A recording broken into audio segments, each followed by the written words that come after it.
So to Patil Saab to start the session. Yeah. Patil Sahib.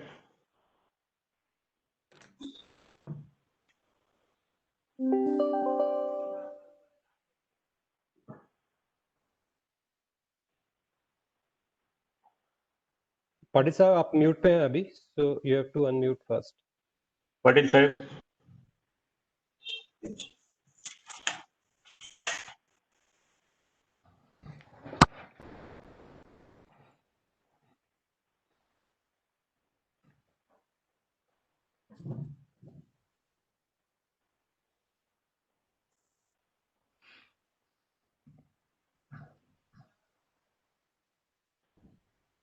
Hello, Patil Saab. Yeah. Yes. Actually presentation की वजह से पंकज वो icon ही नहीं आ रहे थे. Okay, no problem. Okay. So first of all, good morning, Drago. Good morning. Yeah. आणि नमस्कार पुन्हा एकदा सर्व शेतकरी बंधूंनो, द्राक्ष उत्पादक बंधूंनो, आणि पुन्हा एकदा स्वागत करतो श्रीयुत अरुण मोरेजी यांचं, की त्यांनी खूप चांगल्या पद्धतीने काल आपल्यामध्ये आणि मिस्टर ड्रॅगो यांच्यामध्ये संवाद साधून जे काही क्वेश्चन्स आपण घेतलेले होते त्यांचं चांगल्या पद्धतीने माहिती संकलित करण्याचं काम श्रीयुत अरुणजी मोरे यांनी केलं. आणि आज सुद्धा ते सेम एफर्ट्स आपल्यासाठी घेणार आहेत. त्यांचं पुन्हा एकदा स्वागत आणि स्वागत सर्व द्राक्ष उत्पादक बंधूंचं. आजच्या या मीटिंग मध्ये बायर क्रॉप सायन्स कडून सर्वच आमचे सहकारी परत एकदा जॉईन झालेले आहेत. आजचा हा जो प्रोग्राम आहे हा 5:30 ते 7:30 या वेळेत राहील आणि यामध्ये 6:15 वाजता आपण बायर क्रॉप सायन्स आयोजित एक 15 मिनिटाचं सेशन आपण घेऊ आणि शेवटी चॅट बॉक्स मध्ये जे क्वेश्चन येतील ते एक 10 मिनिटं घेऊ. तर ह्या पद्धतीने आजचा जो विषय आहे अन्नद्रव्य व्यवस्थापन किंवा न्यूट्रिशन मॅनेजमेंट याच्यावर आपण माहिती घेणार आहोत मिस्टर ड्रॅगो यांच्याकडून. आणि या संदर्भात अजून काही आपल्याशी संवाद साधण्याचा प्रयत्न या पूर्ण सिरीज मध्ये आपण करणार आहोत. तर पुन्हा एकदा स्वागत. आणि आता मी रिक्वेस्ट करतो श्रीयुत मोरे साहेबांना की त्यांनी पुढचं सेशन कंटिन्यू करावं.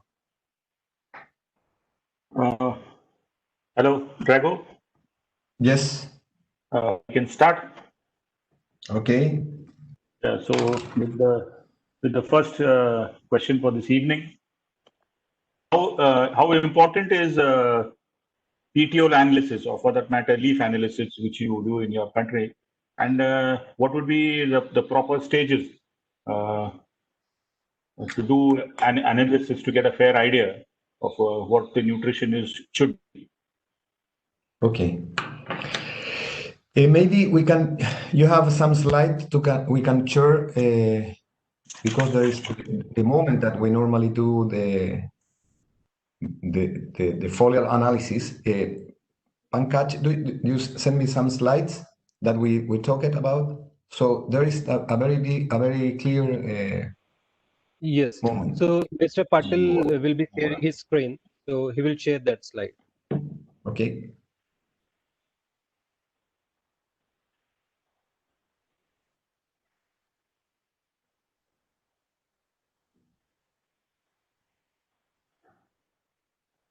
Whether this is visible? Yeah. It is same slide, Pankaj. The Okay. third slide you have to share. Keep on third slide. Keep it on Yes. PowerPoint mode. Third slide. Yes. Yeah. This one. No. Previous. No, the other one. The other one. Previous one. The third one. Yeah. This one. Okay. Now the third, number 3. The one with the photos, I think. Yes. This is the first, this is second, and this is third. Number 3. No, that's okay. Now you move to number 4 or number 2. I don't know. This is number 4th. नाही ती स्टेजेसची जी आहे ना, मागे जा 2 नंबरची slide आहे. Yes. Okay. Number. Yes. This is the one. This one. Slide. Yeah, this is the one. Okay. We are okay? Yeah, Okay. Drago, fine. Yeah. The first thing, but first one, sorry, Pankaj or Arum, the people that the growers are the same than yesterday or are different? 90% are the same. So neither says okay. maybe another. Okay. Good morning for me and good afternoon for you again. Thank you very much for joining us. Thank you for hearing me. That's first thing that I want to say. And what I will going to say now is that a foliar analysis or information analysis is only one tool of many tools that we have to decide how and how much or in which moment we are going to fertilize or which nutrient we are going to use. The foliar analysis, it's like the temperature that the doctor takes for a patient, but only gives some information, have fever or not fever, but the treatment will be different because of what decide the doctor. When you have an analysis, you have an analysis of nutrition contains inside of the leaves, but what you are going to do, you need more tools to decide. Okay, so you cannot trust 100% to decide your fertilization just in foliar analysis. त्यांना आपण प्रश्न विचारला होता. आजचा पहिला प्रश्न की petiole analysis जे आहे ते का करावं किंवा अनालिसिस का करावं द्राक्षामध्ये आणि करायचं असेल तर किती वेळा करावं. ते त्यांनी आता सुरुवात करायला सांगितली का जे आपण अनालिसिस करतो हे अनालिसिस हे आपल्या द्राक्ष शेतीमधल्या अनेक हत्यारांपैकी एक हत्यार आहे. आणि जसं आपण डॉक्टरकडे गेल्यानंतर डॉक्टर आपल्याला काही टेस्ट वगैरे करायला सांगतो, तर त्या टेस्टमधनं फक्त तुम्हाला तुमच्या रोगाचं कदाचित त्याच्यामध्ये निदान होत असेल, पण त्याची ट्रीटमेंट कशी करायची ही हा एक वेगळाच विषय असतो. त्याच्यामुळे नुसतंच अनालिसिस करणं आणि त्याच्या आधारावर फर्टिगेशन करणं हे काही बरोबर नाहीये. त्याच्याबरोबर अजूनही बरेच जे काही घटक आहेत ते आपल्याला लक्षात घ्यावे लागतात, ते पुढे त्यांच्या याच्यात आपल्याला सांगतील. Yes. Okay, so the foliar analysis is one tool. The visual deficiency or what do you see, what do you look for your experience is another tool. The bigger of the plant, how bigger it is, how weak it is, it's another tool. And the quality of the fruit also is another tool. So I cannot decide how much I'm going to apply of nitrogen just because of the foliar analysis. I have to look the tree and I said, this tree, okay, the foliar analysis may be said that is in the range of normal, but it's too vigorous for what I want to have, of what I want to produce. The fruit is weak. They have black stems. It's a soft fruit. It's not a fruit that can travel to the market because it's very vigorous, the plant, so I have to manage different. And another is, okay, foliar analysis, visual, vigor, and the condition of the fruit. That fruit is what I want to produce or have too much nitrogen, less nitrogen, is very weak, is too yellow, I need more foliar cover. Okay, so this analysis, there is some moments that you can make some analysis, and not all the analysis are in the leaves. What we do normally to have to follow the nutrition condition of the plant, we made between 4 to 6 analyses during the season. When we have an idea, we can go to 4, no more than 4. But normally it's better to do the first years of production to understand what is going on with my plants to make 6. The first one is not in the leaves, it's in the roots. Okay, so in the plants accumulate during the rest of the between production, the pruning, two prunings, when the plant is rest, just in the moment of the swallow bud, the start bud break, in the roots we accumulate the highest amount of arginine. It's an amino acid that means how much food will have the plant to start with the bud break to the shoots until shoots of 20-30 centimeters. आपण त्यांना जो प्रश्न केला होता त्याच्यावर त्यांनी सांगितलं की आपल्याला अनालिसिस हे एक हत्यार आहे आणि त्याच्यानंतर त्यांनी अजूनही 4 मुद्दे आपल्याला सांगितलेले की ज्याच्या आधारावर आपण आपल्या बागेमध्ये कशा पद्धतीने अन्नद्रव्यांचं आणि खताचं नियोजन कसं करू शकतो त्याच्यात दुसरा मुद्दा त्याच्यात जो आहे की तुम्ही तुमच्या बागेमध्ये व्हिज्युअली बघितलं पाहिजे, तुमच्या डोळ्याने जाऊन बघितलं पाहिजे तुमच्या बागेचा कलर कसा आहे, कुठे डिफिशियन्सी दाखवतोय का, पानांमध्ये डिफिशियन्सी दिसते का, पानांचा रंग कसा आहे आणि एकंदरीत दुसरं जे महत्वाचं जे आहे ज्याच्यावर आधारावर आपण न्यूट्रिशन ठरवतो ते म्हणजे तुमच्या झाडाची विगर किती आहे, म्हणजे तुमच्या त्या बागेमध्ये फुटींचा जोम किती आहे, त्या रोज तुमच्या बागेमध्ये किती पानं येत आहे दिवसाला किंवा 24 तासाला. आणि त्याच्यानंतर चौथा मुद्दा जो आहे तो म्हणजे fruit quality and condition of fruit. हा एक चौथा मुद्दा आहे. म्हणजे जसं जसं आपला माल तयार होत जातो साईज येत चालते आणि त्याच्यानंतर मग आपल्या घडाची मनी कशी आहे, त्याच्यावर त्या घडावर तेज कसं आहे, त्या घडाचा मण्यांचा कलर कसा आहे, देठाचा कलर कसा आहे, या सगळ्या 4 गोष्टी ज्या आहेत ह्या न्यूट्रिशन ठरवण्याकरता आपल्याला अत्यंत महत्वाचे आहे. म्हणजे 4 वेगळ्या वेगळ्या स्तरांवर ज्यावेळेस आपण ऑब्झर्वेशन करू, आपण अवलोकन करू त्यावेळेला आपल्याला काय खतं दिली पाहिजे किंवा काय कमतरता आहे आपल्या बागेमध्ये हे आपण ठरवू शकतो. त्याच्यानंतर पुढे त्यांचं म्हणणं असं आहे का साधारणपणे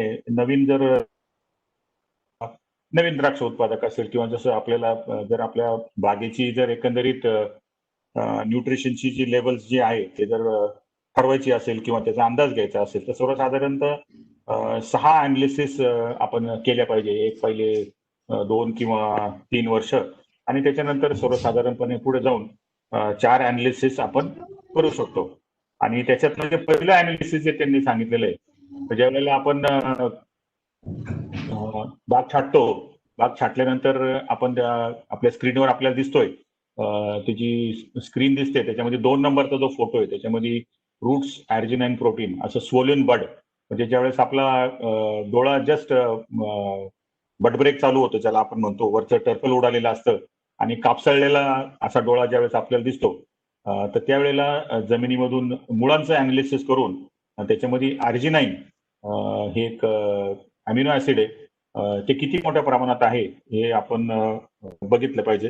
तर त्याच्या आधारावर साधारणतः पहिले 20 दिवस जे आहे बागेची जी वाढ आहे ती त्याच्याच अर्जिनाइनच्याच स्टोरेजवर किंवा त्याची मात्रा किती आहे त्याच्यावरती तुमची वाढ वगैरे त्याच्यावर अवलंबून असते. Yes. Okay, so in for us, but if we can call it winter time, in the roots after bud break, in the root you can measure 4 elements: starch, I mean the carbohydrate starch, that the roots accumulate to start new bud break, arginine, phosphorus, and proteins. So the right moment to measure three of them is for arginine, protein, and phosphorus is just in the bud break, because you will get the highest amount accumulate and then start going down when the tree start growing the shoots. But almidon is just to have an idea. Why? Because starch, the carbohydrate starch, moves up and down during the rest period because the roots are still breathing, are still working and they are still using the starch and then accumulate and then goes down. So just starch, it's to have an idea, but you don't have a peak that you can compare every year. It will depend the stage of the tree. So for me, the most important in roots in bud breaks are arginine, proteins, and phosphorus, because you get the peak just in bud break. So you can compare every year the stage of your tree. But starch, it's go down, up, and it will depend how active is your roots. Okay, just to have an idea, if you are thinking in a healthy plant, you need arginine between 2 to 3%, proteins over 12 to 18%, sorry, to 12 to 18%, okay, and starch no less, when you measure, no less than 30%. The nice number is 40%. Okay, just to have an idea, but maybe you can make your own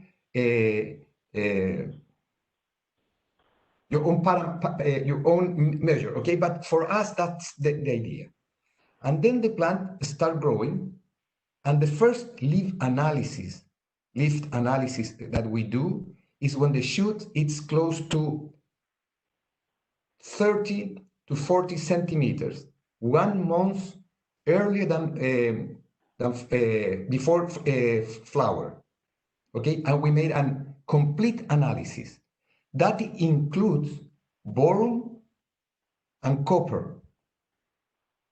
And if you are in a salty area or you are irrigation with salty water, you need chloridates, sodium, chlorine and sodium. Okay.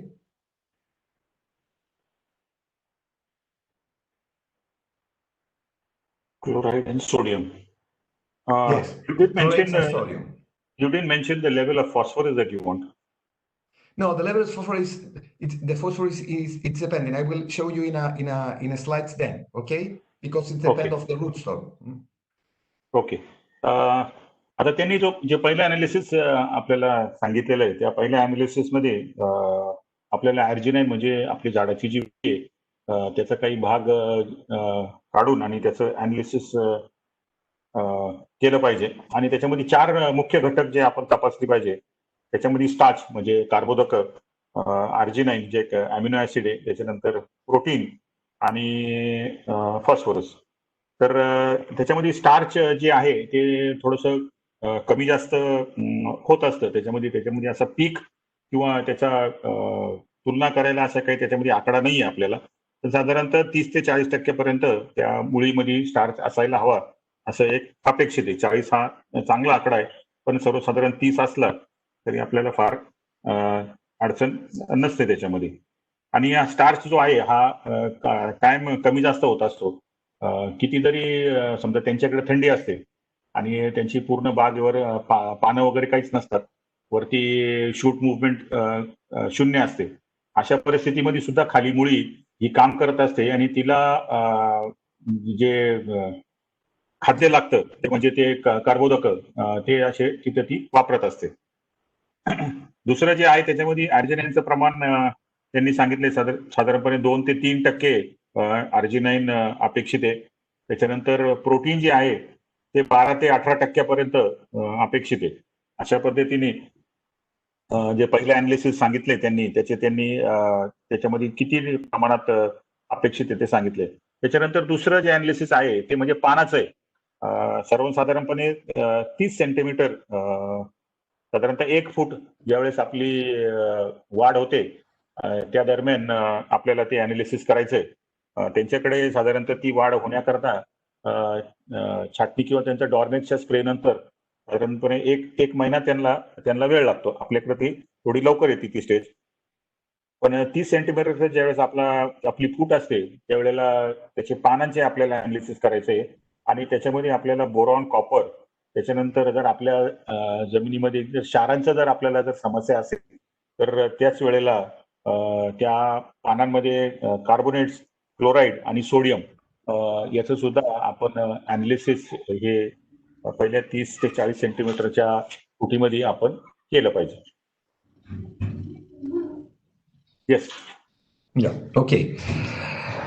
The second one, the leaf analysis that we normally do, it's in bloom time, and here will be two different type of analysis. The first one that we took the shoots 30 to 40 centimeters, we normally make the analysis on the leaf, not the leaf, but during bloom time, you can make two different analyses, and you have to stay just for one. But there are two different ideas. The first one is to make in the petiole, okay, because the people said that the petiole it's have a more even concentration, and the other one people ask in the leaf. I prefer on the leaf because the leaf is the place that all the nutrients will go. The petiole is just for transit, okay? It's not a place that we are going to accumulate the nutrients. It's for transit, it's moving, okay? I prefer the leaves. The third one, what we made in the leaves, this is in the bloom time, it's a complete analysis. The other one is when you have the berry to 10 to 20 millimeters, especially in Thompson, okay? That is complete. And here you have in these slides, you have the moments. The other one that we make is in the variation, also in leaves, okay, and it's complete. And then if you want it, because you have some doubts about how it's your condition of the fruit, you can make one on the berry, just in the moment that you are harvesting. And this analysis, you can have two different analyses, in the rachis, okay, in the stems, or in the berries. I prefer the berries because, again, the stems is just a place for transit to move the elements to the berry. Okay? त्यांनी आता पुढचे analysis आपल्याला सांगितलेले आहे. पुढचं जे आपल्याला जे तिसरं analysis जे आपल्याला करायचं आहे ते म्हणजे साधारणतः फ्लॉवरिंगच्या दरम्यान आपल्याला करायचं आहे. आणि त्यावेळेला त्यांनी पीटीओल आणि लीफ अशा पद्धतीने अनालिसिस सांगितले. पीटीओलचं अनालिसिस त्यांचं म्हणताना काय का पीटीओल ही फक्त एक पाईपलाईन आहे आणि त्यावेळेस त्या ट्रान्झिटमध्ये ही अन्नद्रव्य असतात आणि त्याच्यामुळं त्याच्यापेक्षाही पानाचंच अनालिसिस हे पण त्याला जर जोडी असेल तर एक जास्त चांगला आपल्याला न्यूट्रिशनच्या बाबतीतला अंदाज येतो. त्याचं पुढचं अनालिसिस त्यांनी जे सांगितलेलं साधारणतः 10 ते 12 mm बेरी साईजला त्यांनी परत पानाचं अनालिसिस आपल्याला करायला सांगितलेलं आहे. त्याच्यानंतर परत जे चौथं अनालिसिस जे आहे ते साधारणतः वरिजन, ज्या वेळेला आपल्या बागेमध्ये पाणी फिरायला लागतं त्याच वेळेला बऱ्याच वेळेला आपल्या मण्याचे डेट जे आहे ते बऱ्याच वेळा काही वेळेला काळे पडायला लागतात वगैरे जे समस्या आपण बघतो. तर त्यावेळेला जर पाणी उतरायला लागल्याच्या स्टेजमध्ये जर आपण घडांचंच मणी काढून ज्या फक्त घडाच्या दांड्याचं जर अनालिसिस केलं तर त्यावेळेला त्याच्यामध्ये परत तोच विषय येतो का जे ट्रान्झिटमध्ये किंवा जे वहन चालू असतं अन्नद्रव्यांचं ते त्या दांड्यामध्ये त्या घडाच्या याच्यात घडामध्ये कशाप्रमाणे किती प्रमाणात आहे याचा आपल्याला अंदाज येतो. आणि त्याच्यानंतर पुढे जाऊन मग हार्वेस्टिंगच्या वेळेला आपण जर बेरी अनालिसिस केलं आणि टोटल एन वगैरे जर आपण त्याच्यामधून जर तो नायट्रोजन किती आहे ते जर काढला तर त्याच्यामध्ये आपल्या त्या मण्यांचं किंवा त्या आपला जो तयार झालेला माल आहे त्याचं कंडिशन कशा पद्धतीची राहील याचे सुद्धा त्याच्यानंतर आपल्याला अंदाज बांधता येतात. आणि मग हे सगळं ज्यावेळेस आपल्या पुढं हा जो ग्राफ आपण तयार करून जर घेतला तर अशा 2-3 वर्षाचा ज्यावेळेस आपल्याकडं डेटा तयार होतो त्याच्या आधारावर मग आपण आपल्या बागेची किंवा आपल्या जमिनीतून आपल्या बागेला काय उपलब्ध होतंय आणि सर्वसाधारणपणे कशा पद्धतीचं न्यूट्रिशन केलं पाहिजे याच्याकरता आपण काहीतरी मापदंड ठरवू शकतो. Okay. So This analysis, these different analyses have different range. I will send you all the information very clear of every moment to have for your growers, okay? They have our standards. Normally the standards, there are some discussion with the standards of the leaves analysis because this leaf analysis is based on Thomson seedless that was made 30 or 40 years ago in California. And some people said that this analysis must have to review, to look again, to make another standard. And some people said that, okay, that is good for Thompson, but if we are talking about crimsons, or we are talking about new varieties, we have to build another standard. I am not agree with that. Because that if this is true, it means that for your blood analysis, because you are Indian and I am Chilean, we will have different standards. We are human race. We have the same standards for glucose, for almidon, for starch, for every that we have in our body. It doesn't matter if you are Indian, Arab, Chinese, Chilean, the standards are the same. We can discuss if the standards are okay or not, but we don't have to build different standards for different varieties, okay? But okay. you can tell me, okay, no problem. But for Thompsons, if you want to have a very good Thompsons, and you are going to produce 1,000 or 2,000 bucks per acre, the analysis of the standard for crimson that you produce 3,000 bucks per acre must be different. And I'm going to say no, because you are producing healthy and good fruit. If you do produce more kilos per acre, per hectare or per acre, you will need more fertilizer.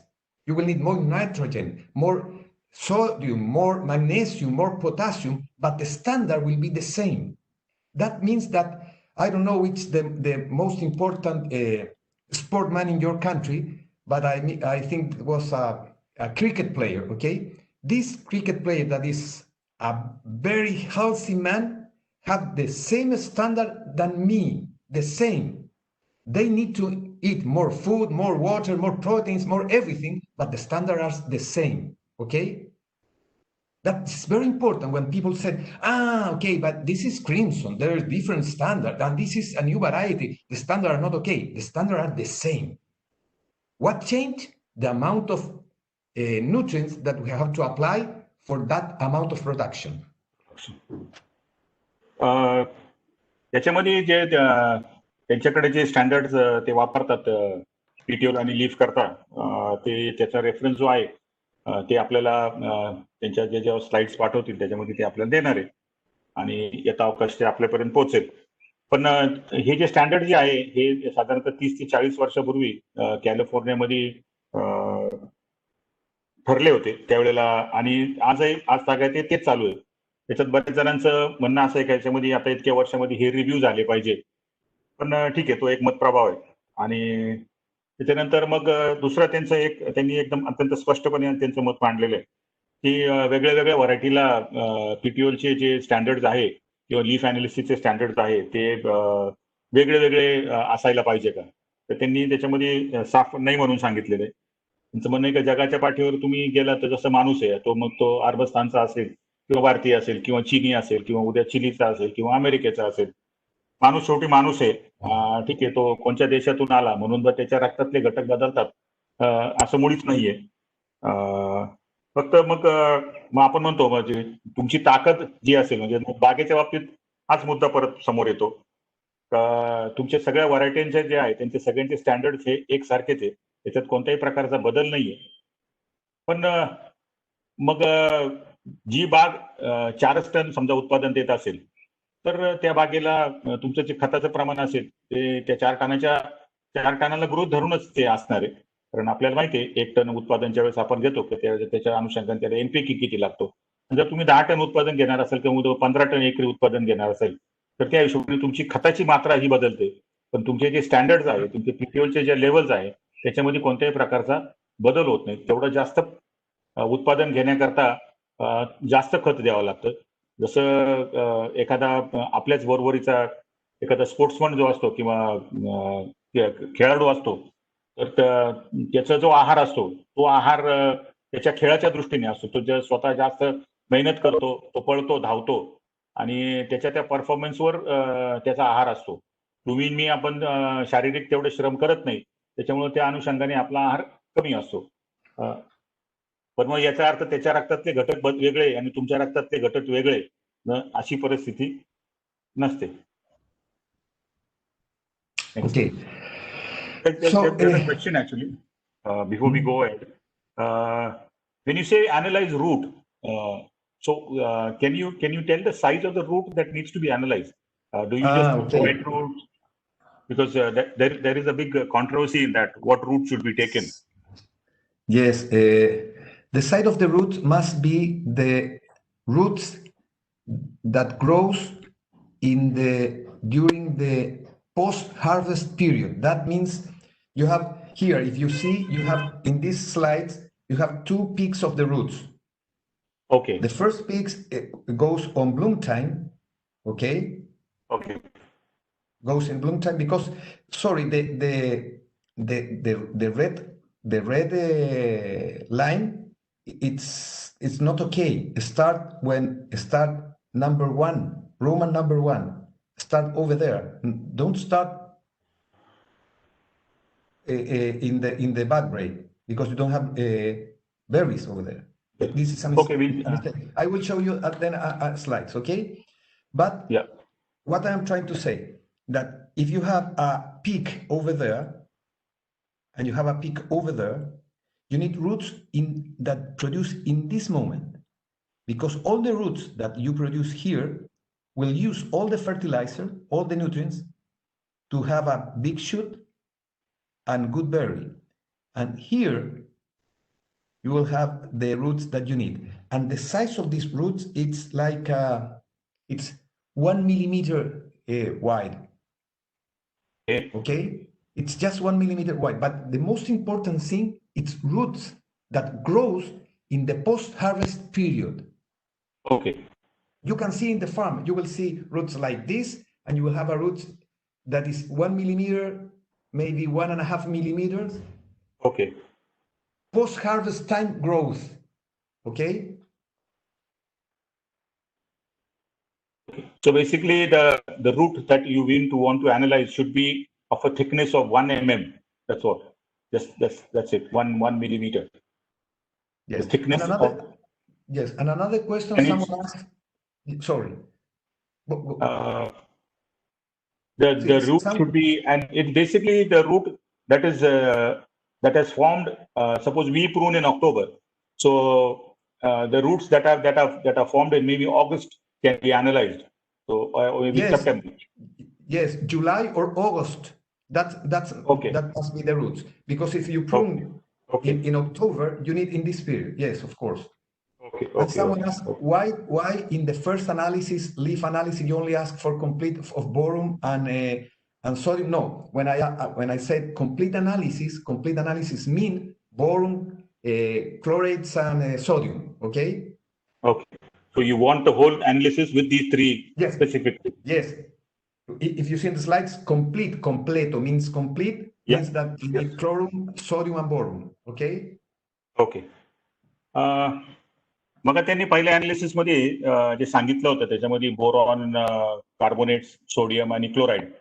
तर complete analysis आपल्याला करायचंच आहे, म्हणजे नत्र, स्फुरद, पलाश, त्याच्यानंतर आपलं जस्त, लोह, हे सगळे जे आहे, फेरस वगैरे, हे सगळेच आपल्याला जनरल अनालिसिस आपण जे करतो ते सगळंच करायचं आहे. पण स्पेसिफिकली त्याच्यामध्ये बोरॉन आपण एवढं लवकर शक्यतो करत नाही, पण बोरॉन पण केलं पाहिजे. त्याच्यानंतर कार्बोनेट्स हे नॉर्मल अनालिसिस मध्ये नाहीये, ते स्पेसिफिकली सांगून बोरॉन, सोडियम, क्लोराईड आणि कार्बोनेट्स हे चारही घटक त्या पहिल्या अनालिसिस मध्ये यायला पाहिजे. एक प्रश्न आलेला होता, जी आपण मुळीची अनालिसिस करतो ती केव्हा, कोणती आणि कशी, तर त्या ज्या रूट अनालिसिसच्या बाबतीत जे आहे साधारणतः जुलै ऑगस्ट मध्ये साधारण जी मुळी काढली पाहिजे त्यांनी सांगितलं 1 mm जाडीची जी मुळी असते त्यावेळेची ती मुळी आपण करून तिचं आपल्याला अनालिसिस करायचंय. 1 mm जाडी. तर हे लक्षात घ्या 1 mm जाडी म्हणजे साधारणतः आपल्या पेन किंवा पेन्सिलचं जे टोक असतं त्या जाडीची आपल्याला मुळी सर्वसाधारणपणे आपल्याला घ्यायची. Arun, do you know this kind of pencils? Yes, I have one here. The side of the roots is just this, that is inside of the pencil. Okay. That is exactly the side of the root. Okay. आता त्यांनी दाखवलं, तुमच्या लक्षात आलं का नाही मला माहिती नाही, पण ही आता हा पेन आहे आणि ह्या पेन मधली जी नळी आहे थोडक्यात आपली रिफिल, साध्या बॉल पेनची जी रिफिल, म्हणजे उद्या तुम्ही जॉटर पेन वापरणार असेल तर त्याची रिफिल काढू नका, पण जे साधा पेन आहे त्यांच्या हातातला तो पेन आहे तो बघितलाय तुम्ही, साधा बॉल पेन जो आहे त्या बॉल पेनची जी नळी आहे ती त्या नळीच्या आकाराची आपल्याला, मी तुम्हाला सांगितलं पेनचं टोक किंवा त्याच्यापेक्षा थोडीशी जाड अशी मुळीला रूट अनालिसिस करता घ्यायची. So, okay. We're okay? We move a little bit forward now. We come to the question is we in India we face a problem with fillage. Fillage is when the bunch does not develop. Instead of the bunch, when you see there is a bud break. After bud break, you see a bunch that is forming. But over a period of time, that bunch does not grow. It turns into a white ball, small, and it drops. Yeah. And okay, but this is in Thompson? This is in Thompson. This is actually, in a lot of varieties here. You find it in Crimson also, to a certain extent. Yeah. But the bunch drops, but doesn't burn. Just drop completely. That's the It does not grow. It remains at the size. So if it is at like the cover of this pen, so it remains exactly this size. Yeah, and this happened. It remains like this way. It turns white. Yeah, and this problem happened on a very large scale. Yes. But happen every year, or there are some years that happen most than the other years, or in some areas? This happens every year. This happens every year, and especially when there is a lot. And especially usually when we have a lot of rain, then we have a lot of. So, but I didn't hear you. It happen normally when? In the bud burst. At bud burst, when we have a sprout. Yeah, but the problem. Okay. I think 10th. Okay. Okay. The same thing happened in our country, but not very few with Thompsons. But you can hear me? Hello? Are you using any application on your computer? No one. Yes, we can hear you, Drago. Yeah, okay. Because I hear very bad, Arun. Okay, but in Chile normally happen this problem, not in Thompson, not in Crimson, but too much in Superior. Okay, and normally happen when the springtime. Okay. The springtime start hot, but then because of temperatures go down or rainfall is too much, the temperatures go a little down and the bunch disappear, stay small, and then drop. This is a climate problem. It's not a fertilizer problem. It's not a nitrogen problem. The problem with nitrogen, if we have some burn of the branches, will be a necrosis, will be very black, and you can you touch it, and the stem, the central rachis first will burn, and then the shoulders. But you can see the branch start growing and then stop, and normally have you similar to botrytis problem, but in all the central rachis.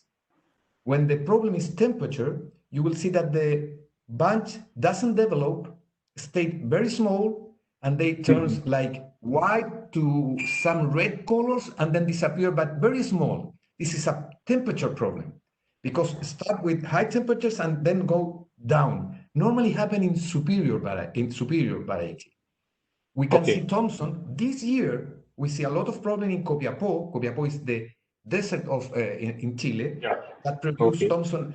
To have an idea, in Copiapó, we start harvesting Thompson in the middle of November.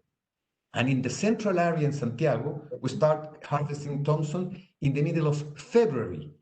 So it's a very early area that we use Dormex for, because we have very low winter temperature. We use Dormex or hydrogen cyanamide, okay? And when the springtime is very hot and start hot, we are very happy. But if the temperatures go down, that what happened this year, you normally see in Superior, that in Superior, in Red Superior, in Coachella seedless, that the bunches disappear. But it's a temperature problem, not a fertilizer problem, okay? Okay. Do you have any remedy for that? If we have any? You have any solution for that? No, we don't have. What we do normally, we delay the application of Dormex to be sure that the temperature will be more established, more even. Okay. When you hope, if we in Chile is a very beautiful country. I invite everybody to visit us. But Chile is very special because Chile is a very long country, very, very long country. It's 6,000 kilometers long. Okay. But the widest area is 150 kilometers. So it's a very long, and we have valleys, different valleys, because of the Los Andes mountains go other mountains and like valleys, like every single box. Okay, so the weather is different in every valley.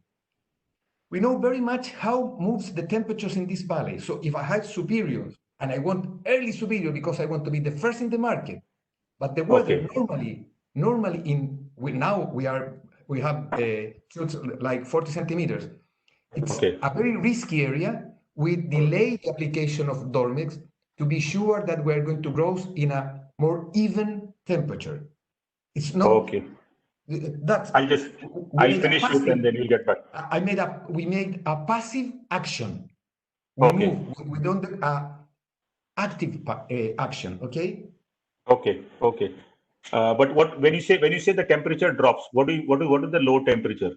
Means it's again below 20 degrees, or what is it? No, it doesn't matter how low. The problem is the difference. Okay, what is the difference that means? In the day we can have 15 to 18, and in the night close to 0.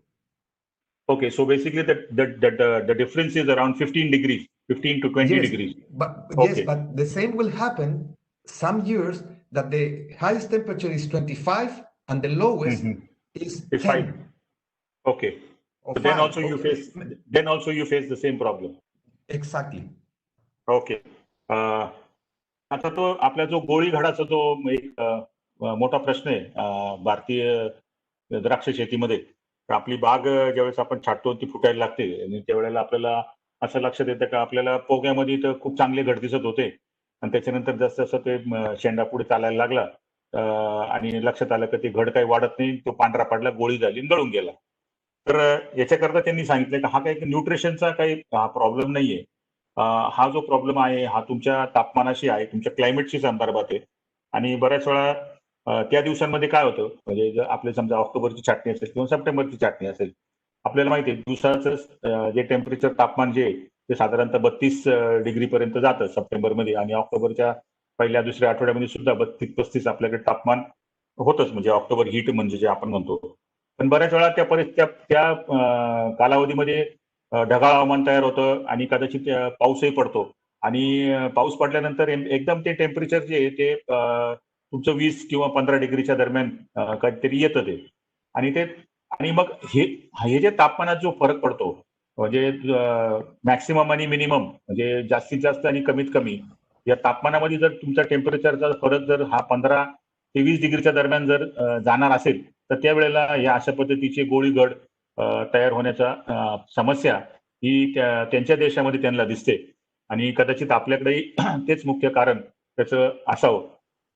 त्यांनी जे त्यांच्याकडचं जे सांगितलेलं आहे की त्यांच्याकडे हा जो problem आहे हा जास्तीत जास्त सुपिरियर ह्या व्हरायटी त्यांच्याकडे दिसतो, त्या तुलनेमध्ये तो आपल्याकडे ती व्हरायटी नाहीच आहे जवळजवळ, पण आपल्याकडे थॉम्सनमध्ये दिसतो.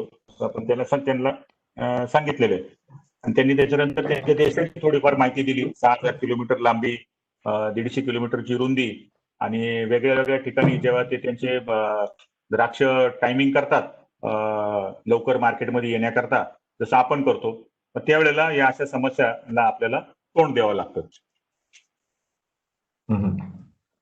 So, okay, can we share again the slides? I think we'll give Mr. Patil. Okay, the other one, the other one, with the numbers. This one. Okay. Okay. So there is a question. There's a question regarding the root sampling which you said. So basically, how many wines do we need to take samples from? Maybe just 1 or 2 wines, or do we need to be even more spaced out? No. You need the average of your farm. Maybe for 3 or 4 plants is enough. Okay, 3 or 4 plants. Yes, you can use one. If you think this plant is the average of all your plants, one plant be okay. I normally take from 4 or 5 plants, but the average of the farm. And it should be what? Maybe the sample should be 20 grams, 50 grams, or what? I mean, 10 grams. Just 10 grams, you're okay. 10 grams. Yes. Okay. Because you will have to मुळ्यांचं जे sample आपल्याला घ्यायचंय, ते sample घेताना साधारणतः 4 ते 5 झाडांच्या मुळ्या जवळ आपण खड्डा करून जर आपण सॅम्पल काढले तर ते सगळ्यात चांगले, आणि साधारणतः एक 15 ते 20 ग्रॅम किंवा 25 ग्रॅम पर्यंत जर आपण मुळी जर जमा केली तर त्याचं आपण अनालिसिस ला आपण ते देऊ शकतो. प्रश्न आलेला होता त्याचं. मग आता मुळ्यांच्या बाबतीत जे आहे त्याचं सॅम्पल कशा पद्धतीने घ्यायचं, किती झाडांचं घ्यायचं, आणि त्याचं प्रमाण काय असावं हे आता तुम्हाला त्यांनी सांगितलेलं आहे. Okay, the lab can give you 2 different standards for arginine. Okay, the first one could be grams per centimeter, and the other one could be percentage. Okay, to have the 2 results, when you have 2% of arginine, that means 20 grams per centimeter. So the interpretation is very easy. If you have 45 grams per centimeter, that means that is 4.5%. Okay? Okay. आता ते अर्जिनाईनचं जे आहे, अर्जिनाईनचं जे आपल्याला analysis येईल, ते analysis जर समजा आपल्या analysis मध्ये जर त्यांनी सांगितलं तुमच्या याच्यामध्ये साधारणतः 2% अर्जिनाईन आहे, तर याचा अर्थ ती जी मुळी जी आपली आहे ती तिच्या मुळीच्या लांबीच्या दृष्टीने साधारणपणे 20 ग्रॅम पर सेंटीमीटर अशा पद्धतीनं त्याच्यामध्ये अर्जिनाईन आहे असं त्याचा अर्थ घ्यायचा. जर त्यांनी ग्रॅम मध्ये जर तुम्हाला उत्तर दिलं साधारणतः 45 ग्रॅम पर सेंटीमीटर अर्जिनाईन आहे असं जर सांगितलं, तर याचा अर्थ तुमची अर्जिनाईनची टक्केवारी जी आहे ती 4.5% आहे असं आपण गृहीत धरायचं. मी आता पाटील साहेबांना विनंती करतो, संदीप पाटील साहेब. पंकज, यहाँ से कंट्रोल थोड़ा आपका निकालो slide. Okay. Drago, now we will have a session for beer for 12 minutes, okay? And Yeah. you can take a small biological break, and please keep your mic on mute. Okay. So can Pankaj, the slide is visible and am I audible?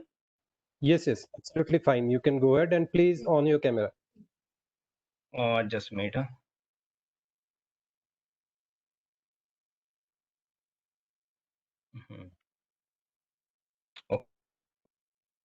Thank you Pankaj. Thank you ji. आणि सर्व द्राक्ष उत्पादक द्राक्ष बागायतदार बंधूंनो, ड्रॅगो आणि तुमच्या मध्ये येऊन मी तुमची एक 12 ते 15 मिनिटं घेणार आहे आणि त्याच्यामध्ये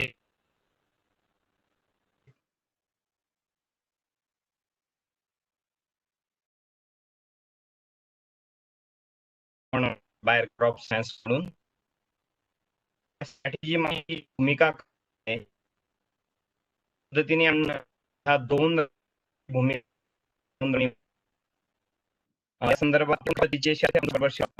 संदर्भात याचं प्रेझेंटेशन तुमच्या समोर आहे. तर द्राक्ष उत्पादक बंधूंनो, आपल्याला माहित आहे की लुना गेल्या 4 वर्षापासून 3 ते 4 वर्षापासून आपल्या समोर बाहेर क्रॉप सायन्सने दिलेला आहे. भुरी व्यवस्थापनातलं आजच्या दृष्टीचं एक नंबर 1 औषध असं समजता येईल आपल्याला. स्लाइड क्यों नहीं जा रही है? स्लाइड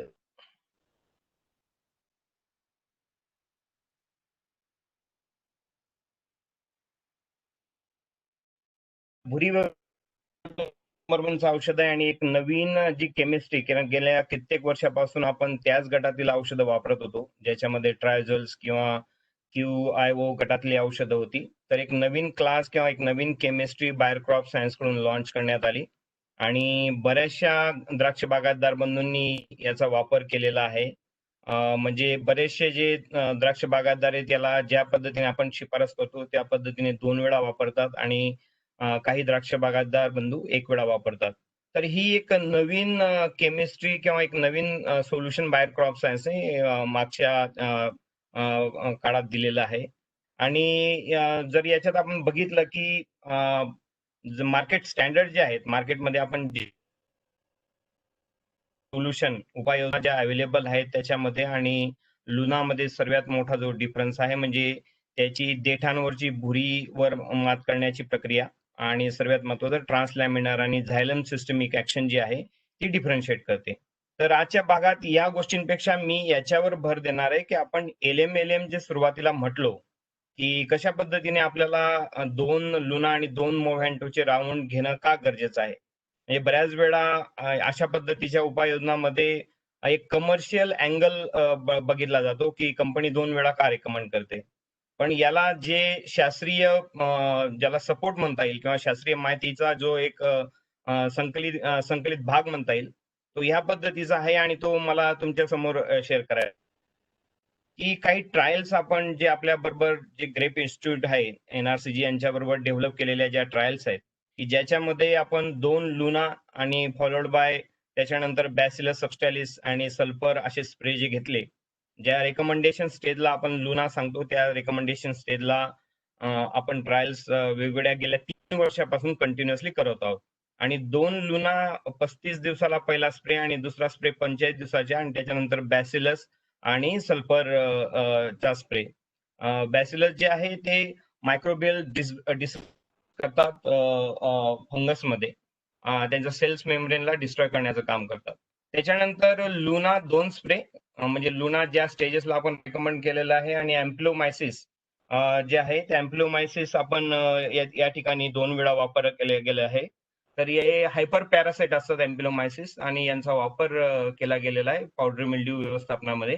पण कुठलंही केमिकल जे आहे म्हणजे लुना किंवा तत्सम दुसरं केमिकल जे आहे न वापरता फक्त 2 लुनाचा वापर करण्यात आलेला आहे. या व्यतिरिक्त मार्केट स्टँडर्ड जे आहेत जे वेगवेगळे ट्रायझोल्स आपण गेल्या कित्येक वर्षापासून वापरतो आहे, ते वेगवेगळे ट्रायझोल्स गटातील बुरशीनाशक वापरले गेलेत आणि क्लिअर कट याच्यामध्ये डिफरन्स जो आहे तो आपण बघू शकतो की ट्रायझोल्स वापरून सुद्धा भुरीचं चांगल्या पद्धतीने जो डिझीज अटॅक आहे तो दिसून येतो. याच्या व्यतिरिक्त मग जे मार्केटमध्ये ट्रायझोल्स व्यतिरिक्त जे QOI जे फंजिसाइड्स आहेत, स्ट्राबुलिन गटातले स्ट्राबुलिन्स जे आहेत ते आणि काही ट्रायझोल्स असं मिश्र स्वरूपात वापरल्यानंतर सुद्धा आपल्याला भुरीचा प्रादुर्भाव जास्त दिसून येतो. आता हे जर आपण लक्षात घेऊ की आपलं P9, P10 आणि P11 आणि P12 अशा 4 ट्रायल्स मी तुमच्याबरोबर शेअर केल्या आणि जर आपण पूर्ण जर 12 ट्रायलचा हिशोब लावला तर पहिली जी P1 ट्रायल आहे तिच्यामध्ये कंट्रोल ट्रायल म्हणता येईल, म्हणजे जिच्यामध्ये कुठलीही उपाययोजना नाही केली त्याच्यामध्ये बंचेसमध्ये मोठ्या प्रमाणावर इन्फेक्शन दिसतं आणि P2 टू P2 पासून P10 पर्यंत लुना वेगवेगळ्या स्टेजेसला वापरलं गेलेलं आहे. काही ठिकाणी लुना बरोबर नटिव्ह दिले गेलेलं आहे. पण याच्यामध्ये P10 जी ट्रायल आहे ती सर्वात जास्त सक्सेसफुल ठरते, ज्याच्यामध्ये लुना 2 वेळा आणि अँप्लिमॅसिस वापरलं गेलेलं आहे. आणि त्याबरोबर जे आउटकम आहे त्या आउटकम मध्ये क्लिअर कट म्हटलेलं आहे की 11 आणि 12 ट्रायल मध्ये जिथं ट्रायझोल्स आणि स्ट्राव्युलिन वापरण्यात आले to provide control of powder mildew on bunches till harvest. ह्या गटातील जी औषधं होती ती तेवढी इफेक्टिव्ह न होती पावडर मिल्ड्यूच्या व्यवस्थापनामध्ये, जे आपण रेग्युलर आजही वापरतो.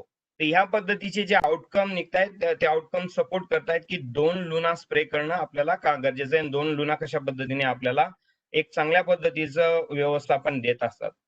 त्याच्यानंतर जे लुनामध्ये आपण फक्त पावडरी व्यवस्थापन किंवा भुरी व्यवस्थापन न सांगता त्याच्याबरोबर आपण ऍडिशनल बेनिफिट्स जे सांगतो ते सर्व बेनिफिट्स आपण याच्यात कव्हर केलेले आहेत. हार्वेस्टेबल यील्ड जे आहे, चांगल्या क्वालिटीचं जे यील्ड आहे ते जर तुम्ही P1 म्हणजे ज्याच्यामध्ये कुठलीही उपाययोजना नाही केली त्याच्यातलं यील्ड जे बघू शकतात आणि P2 पासून P10 पर्यंत ज्याच्यात लुना 2 वेळा आहे, पण ज्याच्यामध्ये P9 आणि P10 मध्ये आपण जे बायो एजंट्स आहेत ते वापरून केलेले आहे. तर P10 मध्ये तुम्हाला सर्वात जास्त यील्ड जे आहे 22 मेट्रिक टन पर्यंत प्रति हेक्टर दिसून येतं आणि P11 आणि P12 ज्याच्यामध्ये ट्रायझोल्स आणि स्ट्राबिलिन्स वापरलेले आहेत मार्केट स्टँडर्डचे, त्याच्यामध्ये खूप कमी प्रमाणात यील्ड मध्ये, म्हणजेच त्याच्यामध्ये इन्फेक्शन जे आहे ते बंचेस मध्ये होतं आणि ते मार्केटेबल नव्हते. तर या पद्धतीचा एक इम्पॅक्ट आपल्याला दिसून येतो. आता थोडं तुम्हाला एक तांत्रिक माहिती सांगतो की जे डिझीज येतात त्याच्यामध्ये ऑब्लिगेट, लेटंट आणि ऑपॉर्च्युनिस्टिक डिसीज असतात. तर ऑब्लिगेट मध्ये जसं आपले डाउनी, पावडरी, तांबेरा वगैरे हे जे डिसीज असतात ते येतात. लेटंट मध्ये जे अल्टरनेरिया अजून डर्मोस्पोरियम जे असतात ते येतात किंवा ऍस्परजिलस किंवा रायझोपस हे जे ऑपॉर्च्युनिस्टिक डिसीज असतात. तर लेटेंट आणि ऑपॉर्च्युनिस्टिक डिसीज हे असतात ते उभ्या पिकामध्ये उपलब्ध असतात. पण पिकांची ताकद त्यांच्या विरुद्ध लढण्याची जास्त असल्यामुळे ते उभ्या पिकामध्ये दिसत नाही. पण जेव्हा आपण पीक हार्वेस्ट करतो आणि ते काही वेळा ठेवतो आपण क्रेटमध्ये किंवा द्राक्ष आपण स्टोरेज मध्ये ठेवतो, तर ह्या केसेसमध्ये ह्या ज्या लेटेंट आणि ऑपॉर्च्युनिस्टिक ज्या डिझीज असतात ह्या यांचे ज्या फंगस असतात ते तेव्हा त्यांचा प्रभाव वाढतो आणि बऱ्याच वेळा असं लक्षात येतं की जेव्हा आपण एक्सपोर्टला द्राक्ष पाठवतो तर तिथं गेल्यानंतर ह्या पद्धतीच्या ज्या बुरशी आहेत ते डोकं वर काढतात, जसं ऍस्परजिलस असेल किंवा रायझोपस असेल. ह्या ज्या बुरशी आहेत ह्या बुरशींविरुद्ध काम करण्याची अद्वितीय ताकद जी आहे ती लुनामध्ये आहे आणि लुना जे आहे लेटेंट डिसीज मध्ये किंवा ऑपॉर्च्युनिस्टिक डिसीज मध्ये सुद्धा त्याच पद्धतीने काम करतं ज्या पद्धतीने आपल्याला भुरीमध्ये काम करताना मिळून येतं. आणि ज्या मागच्या ट्रायल होत्या त्याच्यामधला थोडा सारांश मी इथं ठेवलेला आहे की जे ऍस्परजिलस इन्फेक्शन असेल किंवा क्लॅडोस्पोरियम जे इन्फेक्शन असेल ते पोस्ट हार्वेस्ट डिसीजेस मध्ये आपल्या इथं दिसून आलेलं आहे आणि ह्या पोस्ट हार्वेस्ट जे डिसीज आहेत या पोस्ट हार्वेस्ट डिसीज साठी 2 वेळा लुना वापरणं खूप गरजेचं असतं. कारण शेवटचा लुना आपण 50 किंवा त्याच्यापेक्षा 1-2-5 दिवस इकडे तिकडे जर केलं तर त्याचे जे इफेक्ट असतात आपल्याला शेवटपर्यंत चांगल्या पद्धतीने मिळतात. जेव्हा आपण लुना लॉन्च करणार होतो तेव्हा बऱ्याचशा द्राक्ष बागायतदार बंधूंकडे आपण जे हार्वेस्टेड द्राक्ष जे होते ते पनेटमध्ये ठेवून बरेच दिवस ऑब्झर्वेशन केलं होतं, 15, 20, 25, 30 दिवसापर्यंत. आणि त्या केसमध्ये आपण शो केलं होतं की लेटेंट डिजीजसाठी लुना कशा पद्धतीने अद्वितीय काम करतं. आता याच्यामध्ये जसं सांगितलं सुरुवातीला की फ्रेशनेस जो आहे तो फ्रेशनेस कशावर टिकून असतो, देठ असतात, त्या देठांमध्ये मॉइश्चर अवेलेबल असतं आणि जर डिझीजचा प्रादुर्भाव झाला तर ते मॉइश्चर किंवा ते पाणी सप्लाय होत नाही, म्हणून ते काड्या पडतात आणि तिथून मणी गळायला सुरुवात होते. तर या केसमध्ये फ्रेशनेस रेटिंग जो आहे, तुम्ही जर P1 जे आहे ज्याच्यात म्हणजे कुठलीही उपाययोजना नाही केली त्याच्याशी कंपेअर जर आपण केला P10चा, तर सर्वात जास्त रेटिंग जे आहे ते फ्रेशनेस रेटिंग 2 लुना ऍप्लिकेशन मध्ये आपल्याला वेगवेगळ्या ट्रायल मध्ये फ्रेशनेस रेट बघायला मिळत नाही. आता जे आपले सन्मानित द्राक्ष उत्पादक बंधू आहेत ज्यांनी मागच्या 3 वर्षात आमच्या शिफारसीनुसार 2 वेळा लुना वापरले, त्यांचे काय काय फीडबॅक आहेत. एक तर मार्केट स्टँडर्ड नुसार आज जेवढे काही पावडरी मिल्ड्यू साठी फंजिसाइड आहेत त्याच्यामध्ये लुना एक्सपिरियन्स जे आहे ते पावडरी मिल्ड्यू व्यवस्थापनामध्ये नंबर 1चं फंजिसाइड आहे. त्याच्यानंतर बऱ्याचशा शेतकरी बंधूंनी हा फीडबॅक दिला की बेरी ड्रॉपिंगची जी समस्या होती ती लुना वापरलेल्या प्लॉटमध्ये अतिशय कमी दिसून आली. एका शेतकरी बंधूंनी व्हिडिओमध्ये आपण हे सर्व व्हिडिओ आपल्याकडे रेकॉर्डेड आहेत. तर हे जेव्हा स्ट्राईक झाला होता आणि जेव्हा दिल्ली मार्केटला द्राक्ष नेण्यात आले आणि ते मार्केटमध्ये जाण्याच्या अगोदर ते ट्रक जे होते एकाच ठिकाणी 8 ते 10 दिवस उभे होते, तेव्हा त्या व्यापाऱ्याला असं वाटलं होतं की आता आपण पुढे गेल्यानंतर जेव्हा बॉक्स ओपन करू तेव्हा सर्व जे हार्वेस्टेड फ्रुट्स आहेत ते खराब निघतील. पण त्याच्या दृष्टीने तो चमत्कार होता, कारण हार्वेस्टेड फ्रुट्स 10 दिवसानंतर सुद्धा ते चांगल्या क्वालिटीचे निघाले आणि त्या शेतकऱ्यांनी याचं फुल क्रेडिट जे आहे ते लुनाला दिलं. आपण बरेचसे शेतकरी बंधू म्हणतात की लस्टर खूप चांगल्या पद्धतीने येतं बर्चेसमध्ये. त्याच्यानंतर सर्वात महत्वाचं की लुनाच्या कॉस्टच्या संदर्भात आपण नंबर ऑफ ऍप्लिकेशन एवढे करतो की त्या नंबर ऑफ ऍप्लिकेशनची जी कॉस्ट आहे ती जर कन्सिडर केली तर 2 लुना आणि फॉलोड बाय बायोविजन ही कॉस्ट ही कमी होते. आणि सर्वात महत्वाचं म्हणजे की जे नंबर ऑफ ऍप्लिकेशन आपण ओल्ड ट्रॅडिशनल केमिस्ट्रीचे करतो त्याची गरज पडत नाही. ह्या सध्या सर्व पद्धतीचा जर आपण फीडबॅक जो आहे तो 2 लुनाच्या याच्यामध्ये येतो. म्हणजे तुम्हाला 2 लुना वापरणं का गरजेचं आहे याचा सर्व उहापोह मी इथं केलेला आहे. त्याच्यानंतर आता जर आपण बघितलं की आपण मागच्या 2 वर्षापासून मोव्हेंटोवर डेमॉन्स्ट्रेशन पर्पजने काम करत होतो, तुम्हाला माहिती देत होतो आणि अवेअर करत होतो. यावर्षी आपल्याला लेबल क्लेम आला आहे आणि एनआरसीने सुद्धा अनेक्चर मध्ये याचा उल्लेख केलेला आहे. तर मोव्हेंटो हे साधारण आपली जी कीटकनाशक आहेत वेगवेगळी बाजारात उपलब्ध असलेली त्याच्यापेक्षा अतिशय वेगळ्या पद्धतीचं सिस्टमिक इन्सेक्टिसाइड आहे, की जगातलं पहिलं ट्रू सिस्टमिक इन्सेक्टिसाइड आहे. एक मॉडर्न टेक्नॉलॉजी त्याला म्हणता येईल, ज्याच्यामध्ये एक तर लॉंग ड्युरेशन कंट्रोल मिळतो आपल्याला. त्याच्यानंतर नंबर ऑफ पेस्टवर हे काम करतं, म्हणजे ऍफिड्स असतील, काही थ्रिप्स असतील, काही स्केल येतात त्यांच्यावर सुद्धा काम करतं. पण सर्वात जास्त आपल्याला जर बघायला गेलं तर मिलीबगवर अतिशय प्रभावी पद्धतीने काम करतं. आणि हिडन पेस्ट ज्या असतात, ज्या लपलेल्या किडे असतात, जिथपर्यंत औषध जात नाही तिथं काम करण्यासाठी हे सर्वोत्कृष्ट केमिस्ट्री बायर क्रॉप सायन्सने भारतातील शेतकऱ्यांना उपलब्ध करून दिली. आणि मोव्हेंटो ओडीची जर तुम्ही बॉटल बघितली असेल तर त्याच्यावर ग्रीन ट्रायंगल आहे, म्हणजे ते सेफ आहे, सुरक्षित आहे आपल्या ज्या मित्रकिडी त्यांच्यासाठी. आणि तुम्हाला माहित आहे सर्वांना की आपण मिलीबग व्यवस्थापनासाठी वर्षभरात 8 ते 10 हजार रुपये खर्च करतो.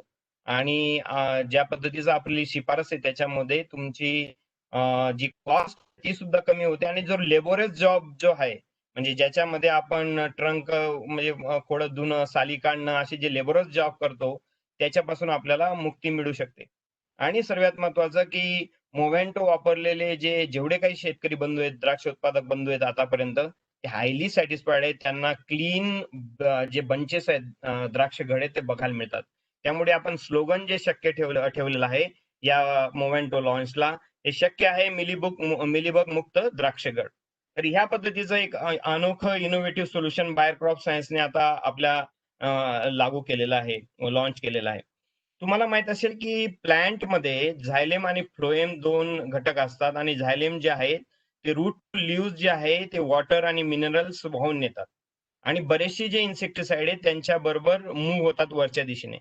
आणि फ्लोएम जे आहे ते प्लांट मध्ये जे फूड असतं ते फूड बनवतात आणि इतर भागांना मोव्हेंटो हे असं पहिलं औषध आहे की जे झायलेम आणि फ्लोएम या दोन्ही पार्ट मधून मुवमेंट होतं आणि जिथं आपला स्प्रे पोचू शकत नाही त्या पार्ट मध्ये सुद्धा आपल्याला ते पोचलेलं बघायला मिळतं.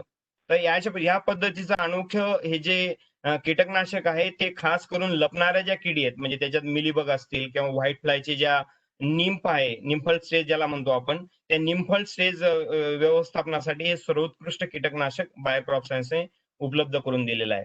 आणि जसं मी म्हटलं की याची जी रेंज आहे ती ऍफिड म्हणजे मावा, व्हाईट फ्लायचे जे निंफ असतात त्यांच्यासाठी, थ्रिप्सच्या काही पेसीस, पण थ्रिप्स मध्ये काय होतं की आपल्याकडे 300हून जास्त पेसीस आहेत, तर त्याच्यामध्ये थ्रिप्सला व्यवस्थापन खूप चांगल्या पद्धतीने याच्यात होतं. आणि ह्या पद्धतीचं हे उत्पादन आहे मिलीबग व्यवस्थापनामध्ये सुद्धा सर्वोत्कृष्ट आहे. तर आपली शिफारस तुम्हाला माहिती आहे की आपण पहिला स्प्रे 35 ते 45 दिवसाला सांगतो आणि दुसरा स्प्रे 60 ते 65 दिवसाला सांगतो. तर हे दोन स्प्रेचं रेकमेंड करण्याचं कारण काय? आणि आपण जर एक्सपेक्ट करतो की 70 दिवसाच्या पुढे सुद्धा आपल्याला ते मिलीबग पासून आपले जे बंचेस आहेत ते प्रोटेक्ट झाले पाहिजे. आपल्याला माहित असेल की मिलीबगचा जो प्रादुर्भाव आहे तो आपल्या प्लॅन्टमध्ये किंवा आपल्या जमिनीच्या प्लॅन्टच्या भोवतालच्या जमिनीमध्ये सतत असतो. तर फक्त त्यांचा हवामानातील बदलानुसार आणि आपल्या जे क्रॉप आहे त्याच्यातल्या अवस्थेनुसार त्याचा उपद्रव कमी जास्त होत राहतो. आणि मोव्हेंटो जे आहे ते जास्त दिवस काम करत असल्यामुळे जर सुरुवातीला आपण 35 ते 45 दिवसाचा पहिला स्प्रे घेतला, याच्यामध्ये जे सुरुवातीचे जे क्राउलर्स आहेत, बारीक पिल्लं आहेत त्यांचा कंट्रोल होईल.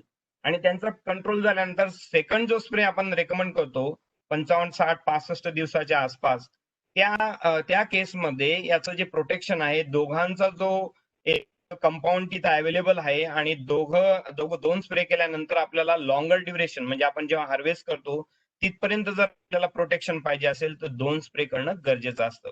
आणि जर खूप जुन्या बागा असतील आणि ज्याच्यामध्ये आधुनिक कॉलनी जे आहेत, आपण जेव्हा साल काढतो उंची असतात, तर कॉलनी असेल तर त्या केसमध्ये आपण ऍडमॅट ड्रेंचिंग कंटिन्यू करू शकतात. पण ज्या 6-7 वर्षाच्या खालच्या बागा आहेत तर आपण तिथं 2 मोव्हेंट सुद्धा सफिशियंट ठरू शकतात. तर आता स्ट्रॅटेजी ती ह्या पद्धतीने आपण देतो आहे. LM ज्याला आपण नाव दिलेलं आहे आणि अतिशय पॉप्युलर स्ट्रॅटेजी बऱ्याचशा शेतकरी बंधूंनी ऑलरेडी वापरलेली आहे आणि त्यांना खूप चांगले रिझल्ट दिसतात. तर ह्या स्टेजेसमध्ये आपण रेकमेंड करतो. पहिला स्प्रे जो लुनाचा आहे तो फ्लॉवरिंगच्या आसपास च्या स्टेजेसमध्ये, त्या स्टेजमध्ये मोव्हेंटोचा पहिला स्प्रे, त्याच्यानंतर लुनाचा पहिला स्प्रे 50 दिवसाच्या आत आणि दुसरा मोव्हेंटोचा स्प्रे आहे तो 60 ते 65 दिवसाच्या स्टेजेसमध्ये रेकमेंड करतो. आता याच्यामध्ये बेनिफिट्स आणि ऍडव्हान्टेज आणि डिसएडव्हान्टेज असं शॉर्टली मी तुमच्या बरोबर डिस्कस करेल की आपण का 2 राऊंड देतोय, 2 लुना आणि 2 मोव्हेंटो. तर याच्यामध्ये सर्वात महत्वाचं जर आपण बेनिफिट जर बघितला तर याच्यामध्ये जो आहे मोस्ट इफेक्टिव्ह सोल्युशन ज्याला म्हणता येईल आपण ते आपल्याला बघायला मिळतं. त्याच्यानंतर जे better than any market standard ज्याला आपण म्हणतो,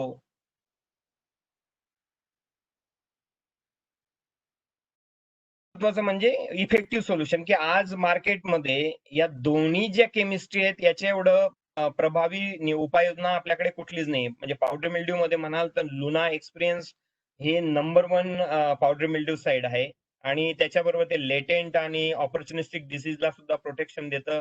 क्रॉप क्वालिटी चांगल्या पद्धतीने इम्प्रूव्ह करतं. त्याच्यानंतर लॉंग ड्युरेशन कंट्रोल जो आहे तो दोन्ही प्रॉडक्ट मधला बेनिफिट आहे. जसं मी सांगितलं की कुठल्याही मार्केट स्टँडर्ड मध्ये त्यातल्या त्यात खास करून जे ट्रायझोल्स आपण ओल्ड ट्रायझोल्स किंवा काही स्ट्रॉब्युलिन्स आहेत की ज्यांच्या बाबतीत पुन्हा पुन्हा असं लक्षात येतं की त्यांना त्यांचं जे व्यवस्थापन आहे ते कमकुवत झालेलं आहे. त्या केसमध्ये लुनासारखी नवीन इनोव्हेटिव्ह केमिस्ट्री जी आहे ती आपण त्याच्यानंतर इनपुट जे आहे ती सुद्धा कमी होते कारण जिथं आपण मिलीबग व्यवस्थापनामध्ये 8 ते 10 हजार रुपये खर्च करतो तिथे जर 2 मोव्हेंटो स्प्रे किंवा एखादा मोव्हेंटो 2 मोव्हेंटो बरोबर एखादा ऍडमायरचं ड्रेंचिंग हे सुद्धा कॉस्ट कमी होते. आणि याच्याबरोबर जी हार्वेस्ट क्वालिटी जी आहे जसं फ्रेशनेस रेटिंग असेल किंवा जास्तीचं क्वालिटी हार्वेस्ट असेल ते आपल्याला मिळतं आणि पोस्ट हार्वेस्ट डिसीज सुद्धा चांगल्या पद्धतीने मॅनेज होतात.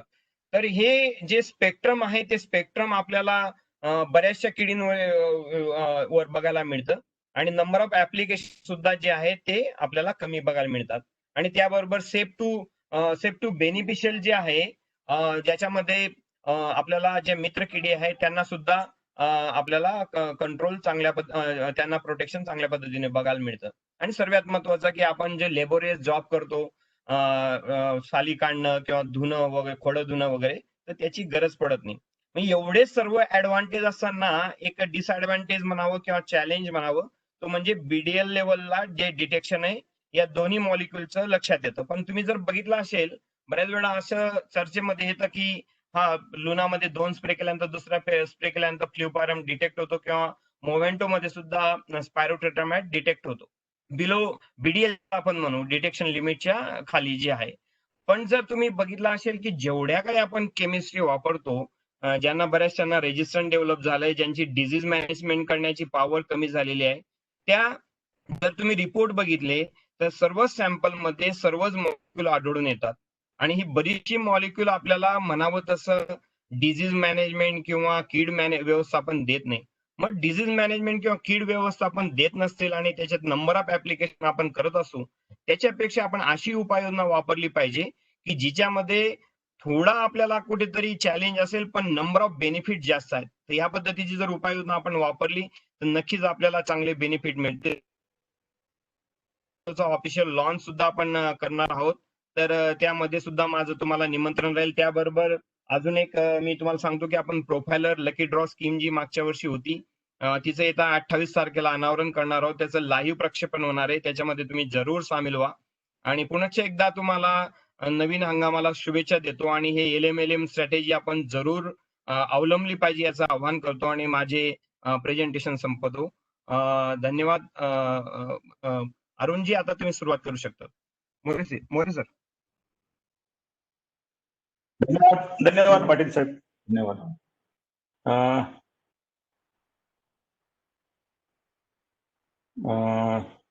Drago, are you there?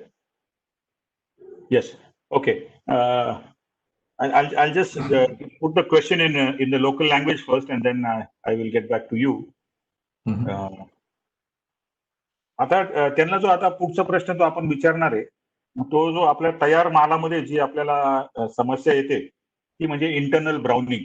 आपल्याला बऱ्याच वेळा माहिती आहे आपल्या बागेमध्ये एक्सपोर्टर जेव्हा माल घ्यायला येतो त्यावेळेला तो आपल्यामध्ये बऱ्याच मण्यांमध्ये आतून असा त्याच्यामध्ये एक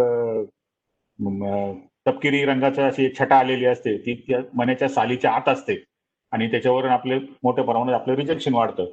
किंवा बऱ्याच वेळा पॅकिंग माल होतो आणि आपल्याला कोल्ड स्टोअर मध्ये जे आपण माल ठेवतो त्याच्यामध्ये साधारणतः एक 30-40 दिवसानंतर आपल्या लक्षात येतं तर त्याच्यामध्ये बऱ्याच मण्यांमध्ये आतून एक तपकिरी कलर यायला सुरुवात झालेली आहे आणि थोडा तो बेरी कलॅप्स ज्याला आपण म्हणतो अशा प्रकारचं त्याच्यामध्ये व्हायला सुरुवात होते.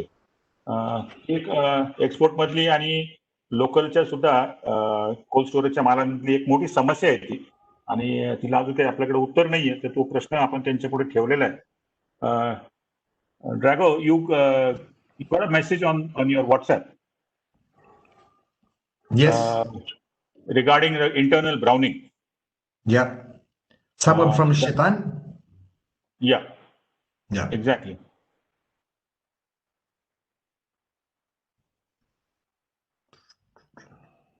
He sent you some photographs also, I think. Yeah. So, yes, I have it. Yes.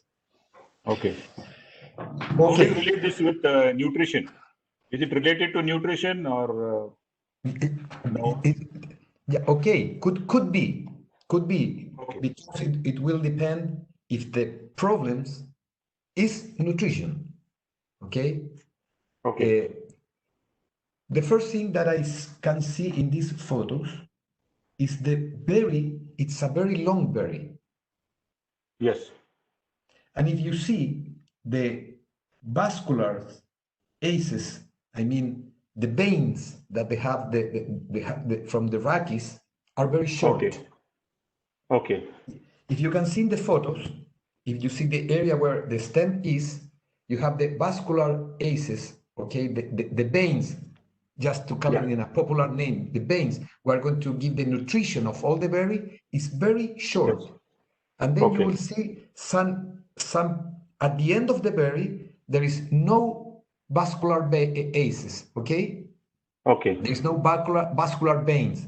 So the most important thing in the berry it's to understand what happened with the division of the cells.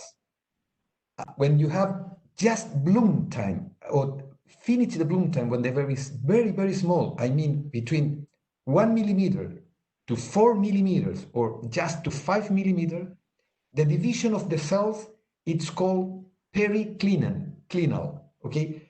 That means that the division is from the stem to outside, like this. For example, here is the stem, the division is longer. Okay. The division is to produce a longer berry. And then when you have 5 to 10 millimeter, the division is anticlinal. That means that they divide wider, not longer, wider. Okay?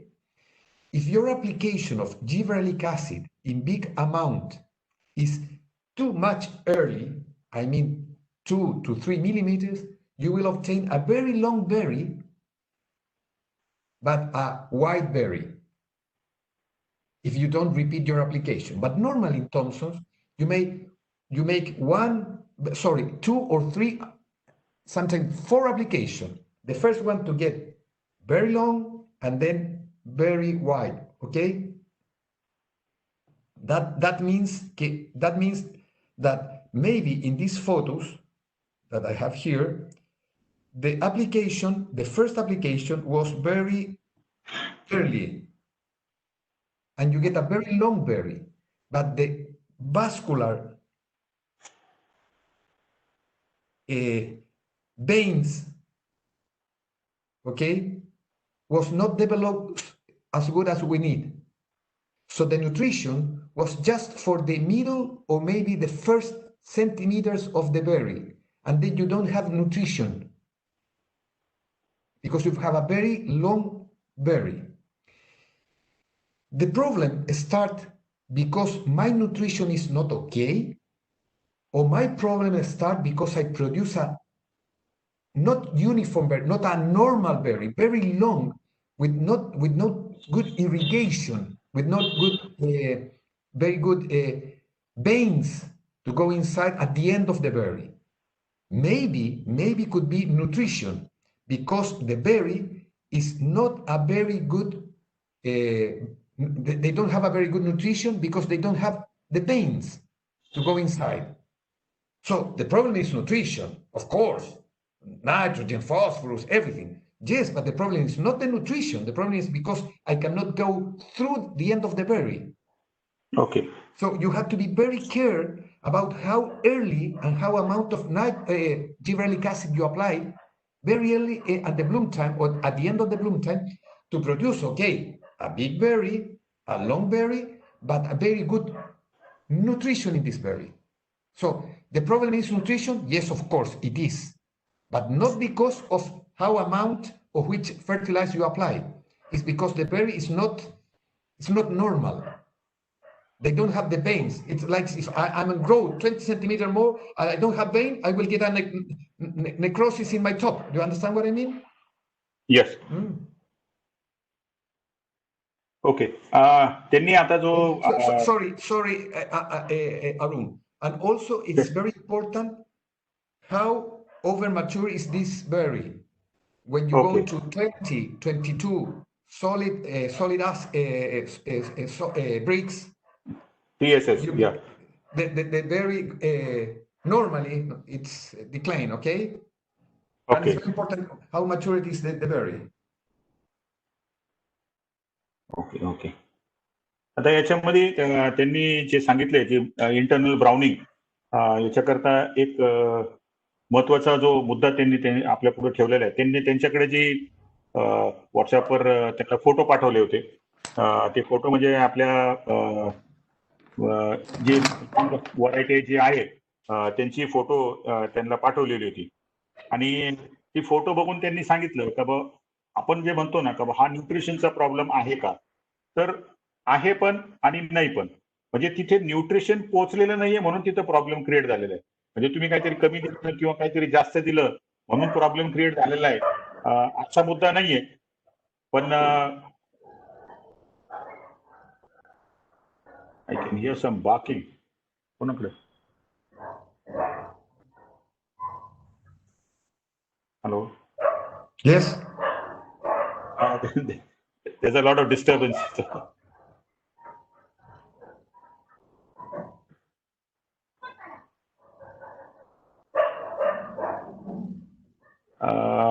तर त्याच्यामध्ये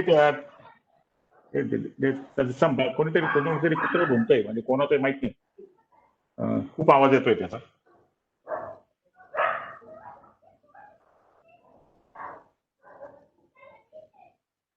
ड्रॅगोच आहे.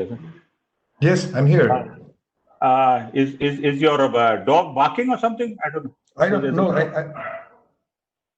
Let me see. Just a moment, please. Just a moment. Yeah. Because there's a lot of disturbance coming from there. Yes, yes.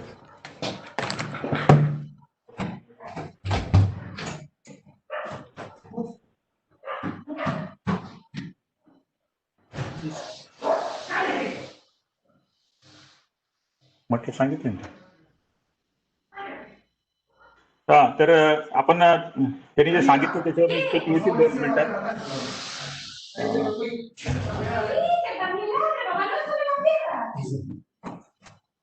त्याला mute करता येईल.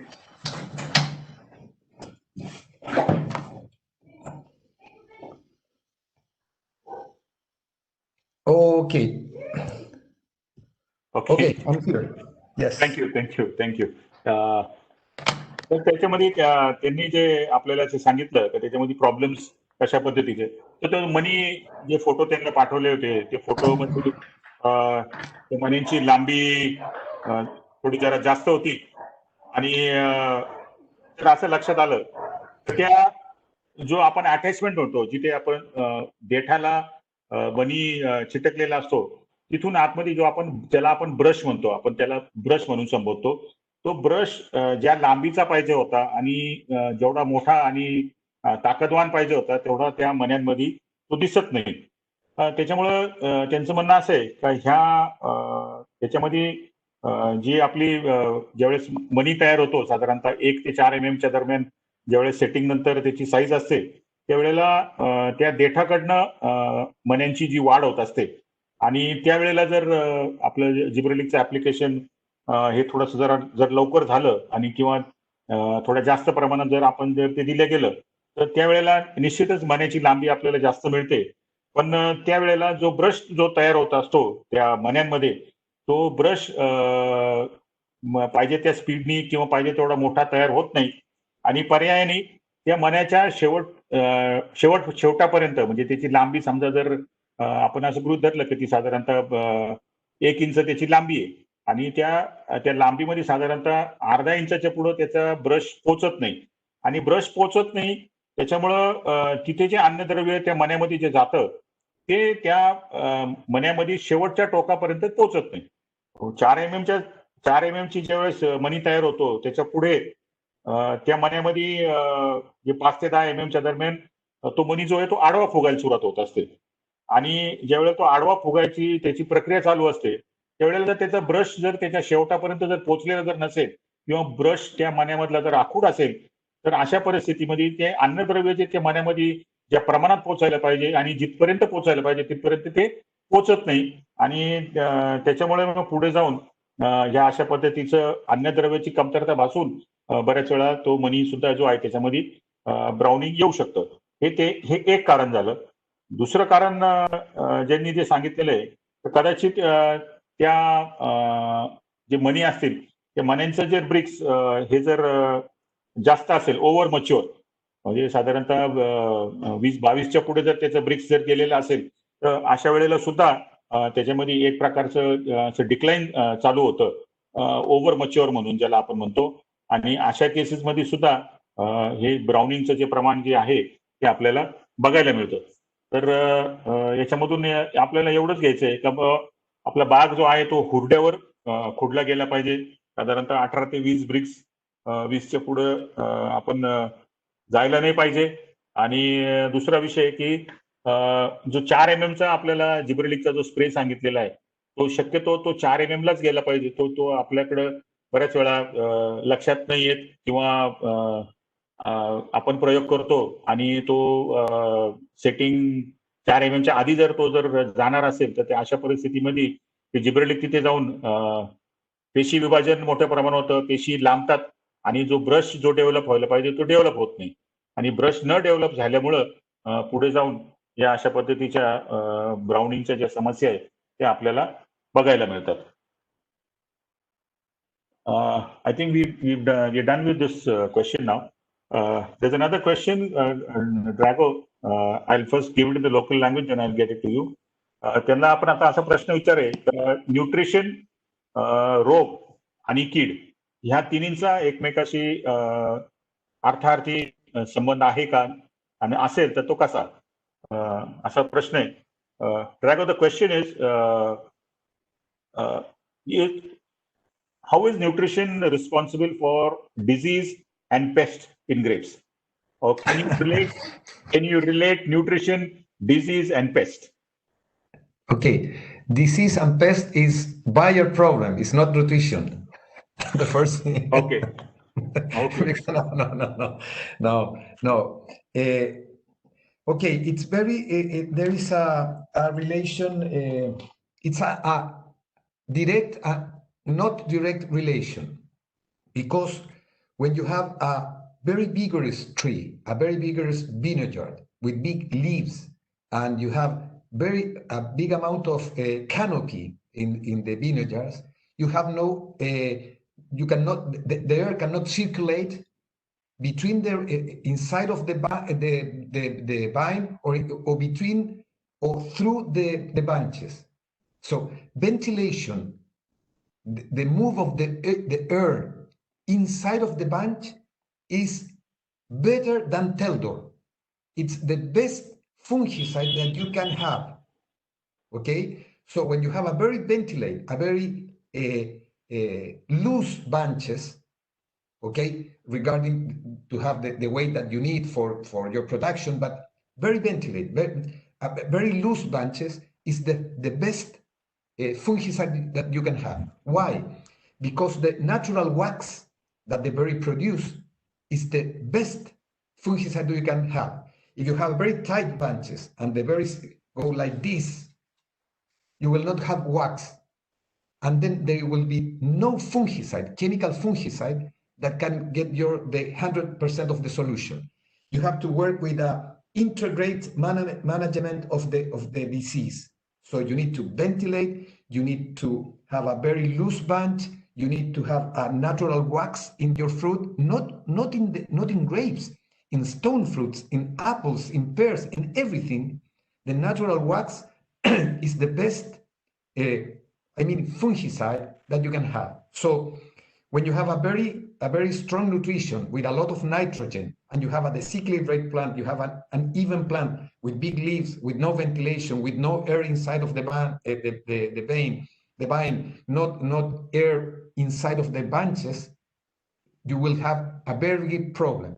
And the problem the problem is not the fungicide called tailed or whatever. The problem is because your manager it's wrong. The other thing that is important, for example, when you talk about the fungus problems, you need a loose bunch to don't have the rest of the flowers. I mean, all of the rest of the flowers that are dying, you need to lose it, to ventilate, to move, okay, to have a very healthy plant. And if we look, and if we make a vision about the pest, it's the same thing. When you have a very, very, very vigorous plant, you cannot go through with the pesticide. And you have a micro weather, especially the best micro weather to have a very big population of insects. You need to help the chemical products making a very, very, very intelligent canopy management. But canopy management is not to take off leaves, to take off shoots. It's how to fertilize to get an equilibrated plant. Okay, but it's some people said yes, it's a not directly problem.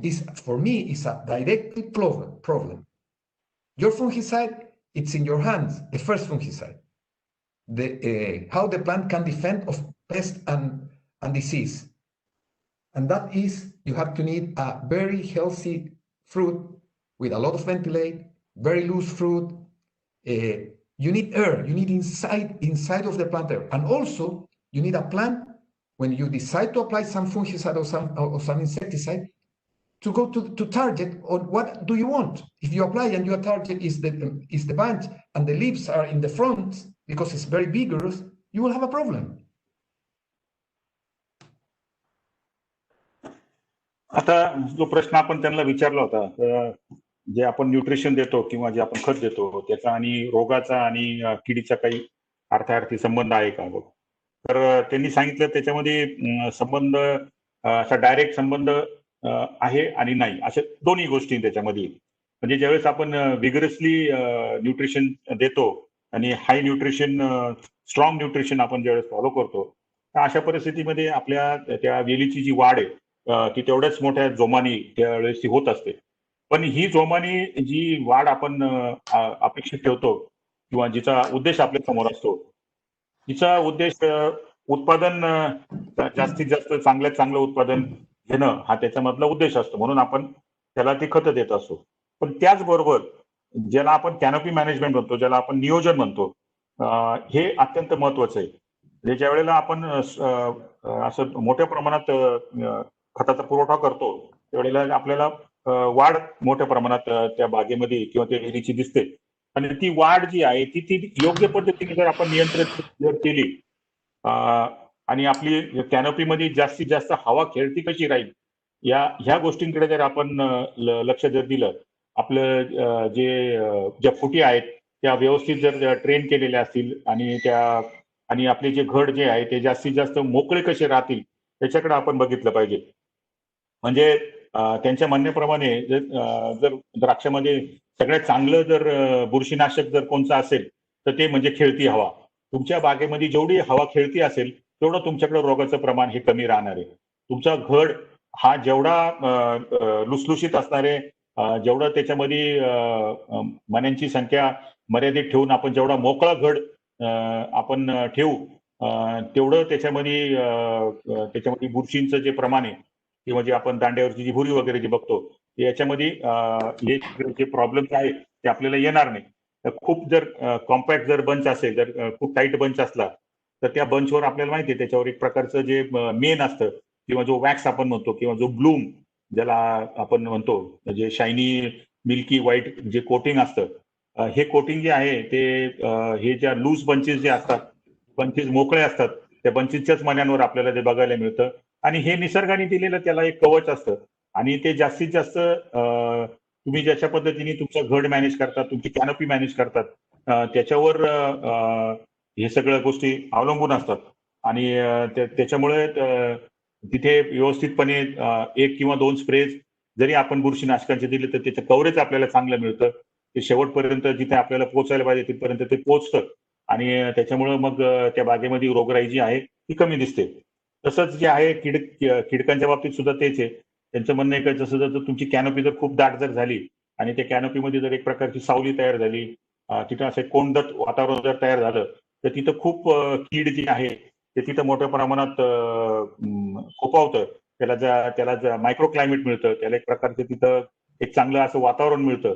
आणि बऱ्याच वेळा जे आपण कीटकनाशकाचे जे आपल्या शेड्यूलमध्ये जे फवारे देत असतो ते फवारे त्या किड्यांपर्यंत पोहोचत नाही, कारण त्या पानांच्या गर्दीमध्ये त्या दाटीमध्ये आपली पावडर आपला स्प्रे जात नाही आणि आपला फवारा तिथे न पोहोचल्यामुळे तिथे औषध पोहोचत नाही.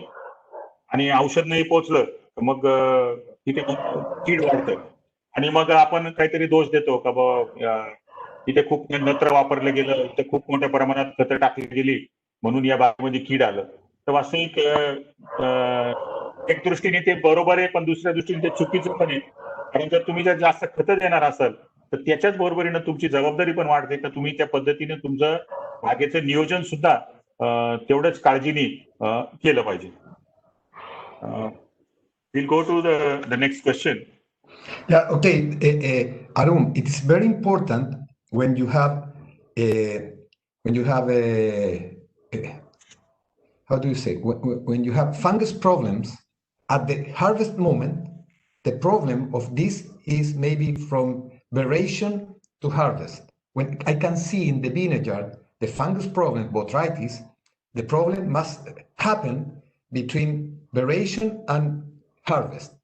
But if you don't have the problems in the vineyards and you have the problems in the cold storage or in the market, the problem becomes from the not from this problem that came from the remains of the florals that stay inside in the cluster. Okay. That's we call inside fungus problem. So it's very important to eliminate, to fall down. The floral remain must fall down from the cluster, and that means a very loose bunch. That is very important to understand. बरेच वेळा असं होतं त्या आपल्या जोपर्यंत आपल्याकडे बागेमध्ये खुडा चालू असतो तोपर्यंत आपल्याकडे कोणत्याच प्रकारचं रोग आपल्याला दिसत नाही. पण तोच माल जो आहे ज्यावेळेस आपण पॅक करतो, पॅक केल्यानंतर बॉक्समध्ये जातो आणि बॉक्समध्ये गेल्यानंतर एक्सपोर्ट असेल किंवा लोकलचं स्टोरेज असेल आणि 15 दिवस 3 आठवड्यांनी ज्यावेळेस आपण ते डेस्टिनेशनला पोहोचलं किंवा तुम्ही ते बॉक्स ओपन केलं तर त्याच्यामध्ये तुम्हाला त्यावेळेला मग ते देठावरची भुरी आणि कदाचित त्याच्यामध्ये काही रॉटिंग किंवा बॉट्रायटिस अशा प्रकारचं त्या घडांवर रोग दिसतो आपल्याला. तर बऱ्याच वेळा याचं सगळ्यात महत्वाचं कारण असतं की ते बंचेस जे असतात ते शक्यतो सगळे कॉम्पॅक्ट बंचेस असतात जे अशा पद्धतीने पुढे जाऊन खराब होतात. आणि ह्या बंचेसमध्ये सेटिंग झाल्यानंतर साधारणतः 5-6 mm 8 mm पुढे ज्यावेळेस घड जातो त्यावेळेला जर तो घड जर कॉम्पॅक्ट असेल, तो जर घड जर असा मोकळा नसेल, त्याची जर व्यवस्थित आपण थिनिंग केली नसेल तर बऱ्याच वेळा त्याच्यामध्ये त्या वेळेला फ्लॉवरिंगचे अवशेष त्याच्यामध्ये शिल्लक असतात आणि हे फ्लॉवरिंगचे अवशेष जे आहे हे पुढे जाऊन माल काढणी पश्चात ज्या वेळेला तो बॉक्समध्ये जातो, पॅकिंग होतो त्यावेळेला ते कुजतात आणि त्याच्यानंतर मग तिथं फंगसचा उद्रेक आपल्याला बघायला मिळतो. Then the next question is the use of phosphoric acid and recommendations when, how. The use of phosphoric acid and sulfuric acid. When and how? When and how? Okay. You can use phosphoric acid and sulfuric acid for the same problem. When you have salty soil or you have salty waters and you normally have a very high that is bicarbonates, okay? When you have very high bicarbonates in your soil or in your water, you can use sulfuric acid or phosphoric acid for the same purpose, okay? What's the idea is to eliminate, okay, the salty with using the acid. Doesn't matter if it's sulfur or phosphoric. You need a reaction between the bicarbonates with the acid, okay? What is important when you have very high bicarbonates in the water or very high lime in the soil, you can use it to eliminate the effect of these bicarbonates in the plants. What is the problem in the plant? There is 2 problems. The first one, if the plant absorbs a lot of bicarbonates, it is toxic for the tree. Okay, you will see at the end of the top of the shoot that is a dyed back of the leaves. Start at the top and go dyed back. It's the leaves are dying from the top to the base. Okay, because it's toxic. But the main problem is that the iron that you have in the soil, that maybe it's enough, goes to a stage that the plant cannot take it. Okay? They oxidate the iron so the plant cannot take the iron from the soil and you have iron problems.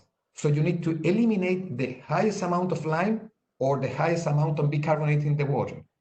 You can use both for the same purpose. The difference between one and the second one, the phosphoric acid is a weak acid and sulfuric acid is a strong acid. To eliminate 1 milliequivalent, okay, 1 milliequivalent of bicarbonate, you need a half milliequivalent of sulfuric acid. But if you need to eliminate 1 milliequivalent of bicarbonate, you need 1 milliequivalent of phosphoric acid. So the sulfuric acid have a double effect. You need the half amount to obtain the same result. Okay? The difference between sulfuric and phosphoric is how strong is one or the other one. Sulfuric is very strong, the double is strong because it's a strong acid than phosphoric acid. But which thing is most important in the phosphoric acid? When you apply phosphoric acid, you are not only eliminate the bicarbonate, you are also fertilizing with phosphorus. With sulfuric, you are not applying any fertilizer. But in both cases, when you apply acid water, because you are using sulfuric or phosphoric, the pH of the solution of the soil, the water solution, it is close to pH 6. Many other elements of the soil will be able to take by the trees. Because with high pH in the solution, many of these elements are fixes very strong for the clay of the soil. If you go down with the pH of the water, you will have a very easy change with the clay and the roots of these elements, especially magnesium, calcium, phosphorus, iron, okay? Nitrogen is not very important, but the other ones are very important because they are very strong fixes by the clay.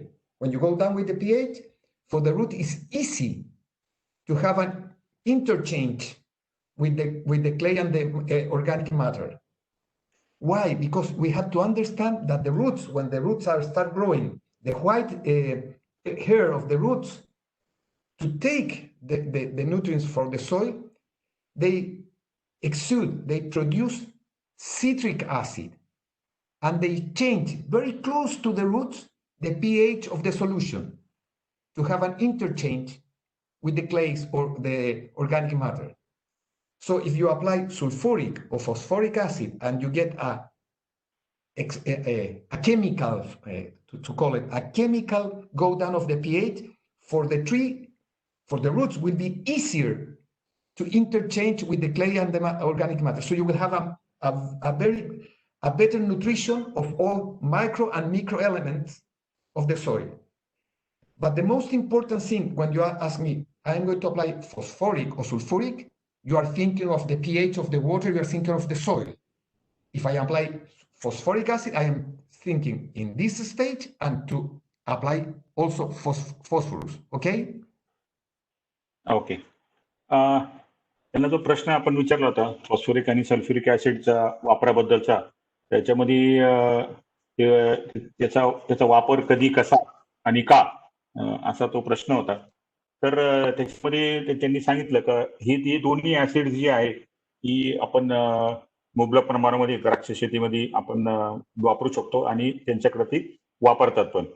त्याच्यामध्ये सगळ्यात महत्वाचं काय की ज्या पाण्यांमध्ये किंवा ज्या जमिनीमध्ये क्षारांचं प्रमाण जास्त आहे, म्हणजे बायकार्बोनेट, मग त्यांनी जसं सांगितलं, जर तुम्ही पीटीओल अनालिसिस केलं, पीटीओल किंवा लीफ अनालिसिस केलं आणि ते लीफ अनालिसिस करताना त्याच्यामध्ये त्यांनी बायकार्बोनेट तुमच्या पानांमध्ये किती आलेले आणि किती मोठ्या प्रमाणात आहेत हे जर आपण बघितलं, त्याच्या वेळेला आपल्या लक्षात येतं का जे मोठ्या प्रमाणात अनालिसिस मध्ये ते दिसतात. आणि मग ते जर दिसत असतील तर याचा अर्थ ते कुठून येतात? मग ते तुमच्या जमिनीतले बायकार्बोनेट त्यांनी उचललेले किंवा तुमच्या पाण्यामध्ये बायकार्बोनेट आहे आणि ते पण त्यांनी घेतलेले. पण ही जी हा जो बायकार्बोनेटचा जो प्रॉब्लेम आहे किंवा क्षारांचा जो प्रॉब्लेम आहे, बायकार्बोनेट म्हणजे कॅल्शियम बायकार्बोनेट किंवा सोडियम बायकार्बोनेट, अशा प्रकारचे जे क्षार असतात, हे क्षार जे आहे ही समस्या तयार करतात. आणि ह्या क्षाराच्या समस्येपासून जर आपल्याला मुक्त व्हायचं असेल तर आपल्याला फॉस्फरिक आणि सल्फ्युरिक ऍसिडचा वापर हा आपल्याला करायचा आहे. तर ही जी बायकार्बोनेट असतात, ही बायकार्बोनेट अत्यंत घातक असतात, टॉक्सिक असतात आणि ते मोठ्या प्रमाणात झाडाच्या वेलीमध्ये जर ती साठली तर आपल्याला शेंड्यापासून जळ सुरू होते. हळूहळू तो शेंडा जो आहे तो असा खाली सुकत येतो, वाळत येतो आणि त्याची जी पानं आहेत ती गळून पडतात. अशा पद्धतीचा हा बायकार्बोनेटची टॉक्सिसिटी आपल्याला झाडामध्ये दिसते. त्याच्यानंतर बायकार्बोनेटचा दुसरा जी मोठी समस्या तयार करते ते तुमचं जे फेरस जे आहे जमिनीतलं जे झाडाला उपलब्ध करण्याचं जे होत असतं, नैसर्गिकरित्या तुम्ही जर सॉइल अनालिसिस केलं तर त्याच्यामध्ये तुम्हाला मोठ्या प्रमाणात फेरसचे लेवल दिसतात, पण ते अवेलेबल नसतं. त्याचं कारण काय, तर त्या जमिनीमध्ये बायकार्बोनेटचं प्रमाण जास्त आहे. ते बायकार्बोनेट त्या फेरस बरोबर त्याचं ऑक्सिडेशन करतात आणि ते जे फेरस आहे ते झाडाला उपलब्ध होत नाही आणि पर्यायाने मग आपल्याला फेरसची डिफिशियन्सी मोठ्या प्रमाणात क्षारयुक्त जमिनीमध्ये दिसते. आता ते दोन्ही ऍसिड जे आहे त्याच्यामध्ये फॉस्फरिक ऍसिड आणि सल्फ्युरिक, तर फॉस्फरिक ऍसिड हे एक वीक ऍसिड आहे. ते थोडंसं त्याची सल्फ्युरिक ऍसिड पेक्षा त्याची तीव्रता जी आहे ती कमी आहे. तर ज्यावेळेस आपण समजा तुमच्या पाण्यामध्ये 1 मिली इक्विव्हलंट जर बायकार्बोनेट असतील, जर आपल्याला कमी करायचे असतील किंवा ते निरुपयोगी करायचे असतील, एक मिली इक्विव्हलंट बायकार्बोनेट, तर त्याच्याकरता सल्फ्युरिक ऍसिड हे फक्त अर्धा ml आपल्याला वापरायचं आहे. आणि त्याच्याच बदल्यात जर 1 मिली इक्विव्हलंट बायकार्बोनेट असतील आणि जर फॉस्फरिक वापरायचं असेल तर ते फॉस्फरिक ऍसिड जे आहे ते आपल्याला 1 ml वापरावं लागतं. तर अशा पद्धतीनं या दोन्ही ऍसिडमध्ये फरक आहे. एक ऍसिड थोडंसं वीक आहे, थोडंसं माइल्ड आहे आणि त्याच्यामुळे फॉस्फरिक ऍसिडचं प्रमाण जे आहे ते आपल्याला दुप्पट घ्यावं लागतं. पण फॉस्फरिक ऍसिडकडे बघण्याचा जो दृष्टिकोन आहे तो दोन्ही पद्धतीने आहे. एक तर क्षारापासून एक समस्या म्हणून सुद्धा त्याचा वापर आणि दुसरी गोष्ट ते फर्टिलायझर म्हणून सुद्धा त्याच्याकडे पाण्याचा आपला दृष्टिकोन आहे. त्याच्यामुळे ज्या वेळेला आपल्याला फॉस्फरसची गरज असेल त्यावेळेला शक्यतो फॉस्फरिक ऍसिडचा वापर आणि इतर वेळेला जर आपल्याला पाण्याचा पीएच, आपल्या जमिनीचा पीएचच्या दृष्टीने बायकार्बोनेटची समस्या सोडवण्याकरता सल्फ्युरिक ऍसिडचा वापर आपण केला पाहिजे. याच्यामध्ये काय होतं, ज्यावेळेस आपण सल्फ्युरिक वापरतो त्यावेळेला साधारणतः ते पाण्याचा पीएच हा साधारणतः 6च्या दरम्यान असतो आणि त्यावेळेला ज्यावेळेस ते जमिनीमध्ये जातं तर ते जमिनीमध्ये ते तेवढ्यापुरतं त्या मुळांच्या भोवती, त्या मुळांच्या कक्षेमध्ये जमिनीचा पीएच जो आहे तो सुद्धा कमी होतो आणि पर्यायाने तिथे मॅग्नेशियम असेल किंवा कॅल्शियम असेल किंवा फेरस असेल, ही जी अन्नद्रव्य आहेत ही त्या जमिनीमध्ये जी आपल्या जाड जमिनीमध्ये क्ले कंटेंटमध्ये जी अडकलेली असतात, जी या कार्बोनेट्स बरोबर अडकलेली असतात, ही सगळी मुक्त होतात आणि ती पर्यायाने त्या वेलीच्या मुळींना उपलब्ध होतात. दुसरं त्यांनी काल पण आपल्याला सांगितलं की ज्या वेळेला पांढरी मुळी जी असते, पांढरी मुळी ही ज्यावेळेला अन्नद्रव्य घेत असते जमिनीमधनं त्यावेळेला ती स्वतः सायट्रिक ऍसिड सोडत असते आणि ते सायट्रिक ऍसिड म्हणजे ते थोडक्यात झाडच तयार करतं. ते सायट्रिक ऍसिड ते त्या पांढरी मुळीच्या वाटत ते थोडं तिथं जेव्हा जे सोडतं त्यावेळेला तिथं ती मुळी स्वतः तिच्या अवतीभोवतीचं जे वातावरण आहे ते सूक्ष्म वातावरण जे आहे त्याचा जो पीएच आहे, सामू जो आहे तो कमी करण्याचा त्या झाडाचा पण प्रयत्न असतो. मग अशा परिस्थितीमध्ये जर आपण सल्फ्युरिक ऍसिडचा वापर केला किंवा फॉस्फरिक ऍसिडचा वापर केला तर तिथे सुद्धा त्या मुळ्याच्या भोवती जे आपण सूक्ष्म जे मायक्रो क्लायमेट जे तयार करणारे मुळ्यांच्या भोवतीचं ते सुद्धा कमी सामूचं असेल, कमी पीएचचं असेल. त्याच्यामुळं जो आपल्याला अपटेक हवा आहे, जे आपण खतं देतो किंवा जे मायक्रोन्युट्रिएंट्स वगैरेची जे टाकतो त्याचा अपटेकला त्याच्यामध्ये मोठ्या प्रमाणात मदत होते. there is a question on I think this is the let's hope we can take there are two questions actually. We'll take one. The first one is organic carbon, its importance and how can you increase that in the soil? what are the methodologies? Are there any interventions, chemical interventions, which you can use, or any additives, soil additives, which will help in increasing the organic carbon in the soil? You mean organic carbon or organic matter? Organic carbon, C. Okay, C. Okay, C and matter, basically. Yes, yes. Okay, normally the bacteria of the soil fix carbonic from the air, okay, but so they fix the carbonic and give carbonic to the soil to have a very good soil. But if you want to increase this carbonic in the soil, you must to improve the amount of the bacteria that they produce this natural fix, okay, and that is works when you apply a very big amount of organic matter. So you will have a biodiversity in the soil very big, and you will have more bacteria to have a normally fix. You can apply carbonic, applying what? Applying the rest of the pruning of the bunch of the berries. Sorry, so the pruning of the shoots. When you are in the pruning time, you put this rest of the pruning inside of the soil, and you apply manure. You will have a natural apport of carbonic. You will have a natural carbonic over there. Not to take off the rest of the pruning.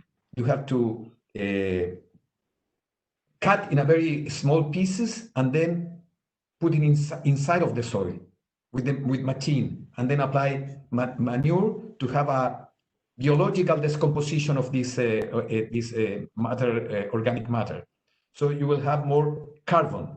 That means that you will have a big biodiversity of bacteria in the soil, and you will going to fix more carbon from the air. So it's okay. It's not directly. It's I need the bacteria to have this fix of carbonate. So I have to improve how much the bacteria, not other way. I need more bacteria, more diversity, more biodiversity in the soil to have more fix. If I need more carbon, that's the way for me. Okay. आता आपला जो प्रश्न होता का जमिनीमधलं जे organic carbon आहे ते कशा पद्धतीने ते वाढवता येईल आणि त्याच्याकरता काय केलं पाहिजे. तर त्याच्यामध्ये त्यांनी सगळ्यात महत्त्वाचं सांगितलं की तुमची जी जमीन जी आहे ती जिवंत असायला पाहिजे. जिवंत असायला पाहिजे म्हणजे त्याच्यामध्ये ते जीवाणू जे आहेत हे खूप मोठ्या प्रमाणात ज्या जमिनीमध्ये असतात त्या जमिनीमध्ये ऑर्गॅनिक कार्बन जो आहे तो मोठ्या प्रमाणात त्या जीवाणूंच्या मार्फत वाढत असतो.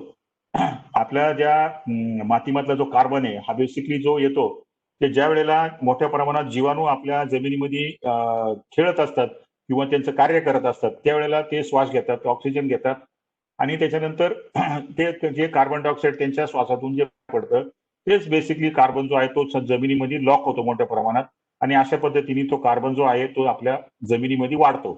तर थोडक्यात काय तर मग जीवाणूची ऍक्टिव्हिटी आपल्याला वाढवायची. मग जीवाणूची ऍक्टिव्हिटी वाढवण्याकरता तिथे त्यांना आपण त्या पद्धतीचं खाद्य पुरवलं पाहिजे. मग खाद्य पुरवलं पाहिजे तर मग ते खाद्य म्हणजे जे आपण ऑर्गॅनिक मॅटर जे त्याच्यामध्ये टाकतो ते तिथं पडतं त्यावेळेस मग त्याच्यावरती जीवाणू मोठ्या प्रमाणावर वाढतात आणि पर्यायाने हवेतला जो कार्बन जो आहे तो ते खेचून आणि तुमच्या जमिनीमध्ये तो उपलब्ध करून देतात. दुसरं त्यांनी एक महत्वाचं सांगितलं की आपला जो प्रुनिंग वेस्ट आहे, प्रुनिंग वेस्ट म्हणजे छाटणीनंतरची जी काडी कचरा किंवा पाला हे जे आहे हे सगळं जे आहे हे व्यवस्थित आपण बारीक तुकडे करून म्हणजे मस्टरचा वापर करून, रोटरचा वापर करून जे आपल्याकडे अवजार असेल त्याचा वापर करून ते बारीक करून ते आपण बोधावर म्हणा किंवा झाडाच्या बुडाजवळ किंवा बागेमधून बाहेर न काढता हे जर आपण तिथंच जर कुजवलं तर मोठ्या प्रमाणामध्ये आपण जमिनीचं जे ऑर्गॅनिक मॅटर जे आहे किंवा जो कार्बन आहे तो तिथे वाढवण्याकरता त्याच्यामध्ये मदत होत असते.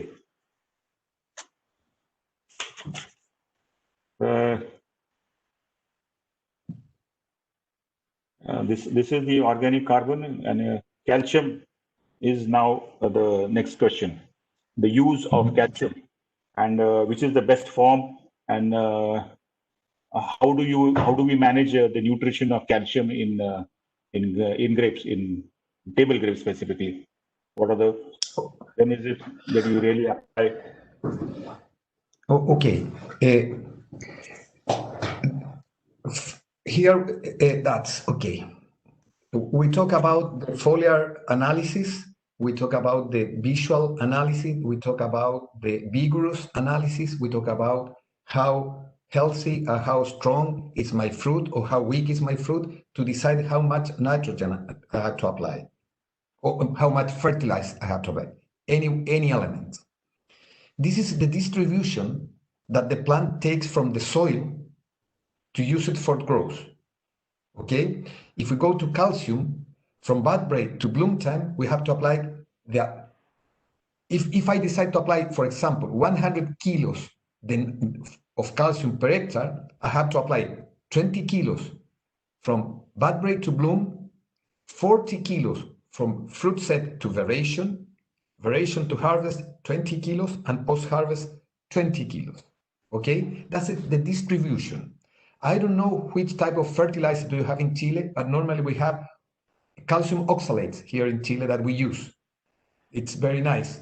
Or thiosulfate of calcium thiosulfate. It's very nice for us because it's very soluble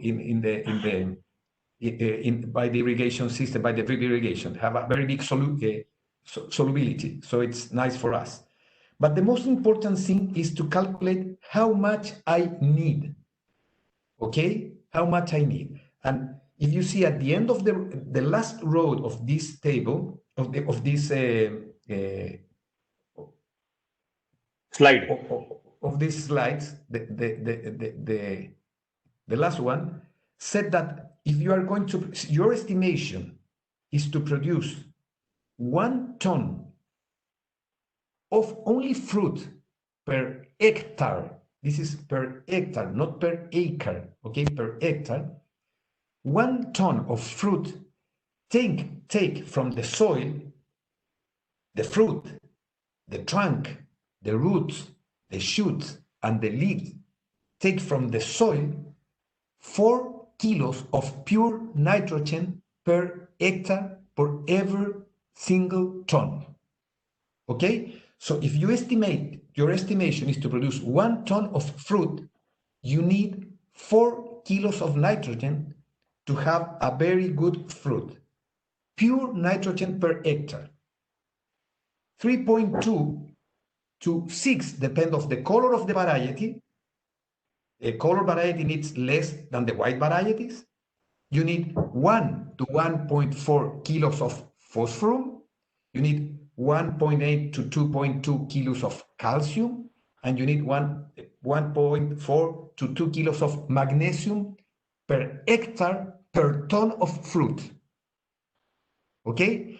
So I am going to measure that if my decision was correct or not because of the foliar analysis, because of the condition of the fruit, because of the vigor of the fruit, because of my visual analysis and my experience. I'm going to measure if I am okay or not, but how much I'm going to apply, start here. So if let's do a simple example. This grower we are going to work in hectare, okay? Then you can translate to acre, but the grower said, my estimation for this year, because I have the number of clusters, because I have the experience, because I have the vigors, because my experience said, I'm going to produce 3,000 bucks per hectare. I'm going to calculate here, 3,000 bucks per hectare. So 3,000 bucks per hectare multiplied by 8.4 kilos, that means 25 tons. Okay? But not everything, not all these tons, when you said 3,000 boxes, you have a remain that you cannot export. It's close to 20%. So I'm going to multiply by 1.2.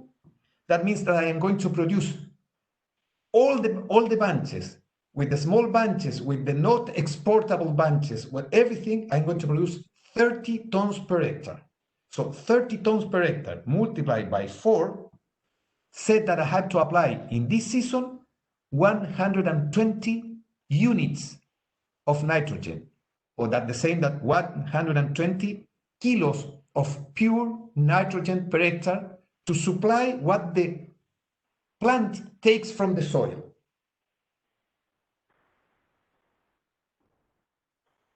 $30 tons per hectare, we are going to calcium, multiply by 2 because the average is 1.8 to 2.2 for 2, means that I need 60 kilos of pure calcium per hectare. And how I am going to who will be the distribution of this calcium? Here in this slide you can see of these 60 tons, I am going to apply from bud break to bloom just 12 kilos of pure calcium because you multiply by 20%. You understand what I mean? How it's a calculation? Okay. So this is this slides, it's the base to calculate how much I need and when I have to apply. So in my office, the same as the irrigation schedule, in my office, I said, this season I'm going to produce 30 tons per hectare. So this is what I need. This is the base that what I need. Okay? Per ton. Okay. We are short of time. Okay. Yeah. Okay, just a minute. Okay, we're short of time, but just a minute to finish the idea. So you decide to apply this, and with the Foliar analysis, with the visual analysis, with the condition of the fruit, the analysis of the vigor, you're going to change nitrogen, phosphorus, because you'll see your analysis, okay, but I have very low analysis of potassium. I'm going to apply a little more. And no, I have too much potassium. I'm going to apply a less more. Okay, a less. You understand what I mean? But this is the base of the calculation. Okay. त्यांनी आता आपल्या पुढे हा जो chart ठेवलेला आहे, हा chart आता सगळ्यांनाच उपलब्ध केला जाईल कंपनीच्या मार्फत, बाहेर ते करणारे. ह्या चार्टकडे जर आपण बघितलं तर आपण त्यांना जो प्रश्न विचारला होता की कॅल्शियमच्या संदर्भात कॅल्शियमचं ऍप्लिकेशन कसं, किती आणि केव्हा, तर इथे त्यांनी जो चार्ट दिलेला आहे तो चार्ट थोडक्यात नायट्रोजन आहे, पोटॅश आहे, फॉस्फरस, कॅल्शियम आणि मॅग्नेशियम ह्या जे 4 महत्वाचे घटक आहेत त्यांचं दिलेलं आहे. आणि एका टनाकरता किती आपल्याला नत्र पाहिजे, किती पोटॅश पाहिजे आणि किती फॉस्फरस, किती कॅल्शियम, किती मॅग्नेशियम ची गरज आहे हे खालच्या शेवटच्या ओळीमध्ये जे आपल्याला दिसतं. आणि मग जर आपल्याला ज्यावेळेस 1 टन जेव्हा आपण उत्पादन घेतो, 1 टन द्राक्षाचं उत्पादन घेतो, त्यावेळेला अशा पद्धतीने आपल्याला नत्र, स्फुरद, प्रलाश याची मात्रा आपण जमिनीतून ते झाड वापरतं असं एका हेक्टर करता ही सगळी आकडेवारी आहे.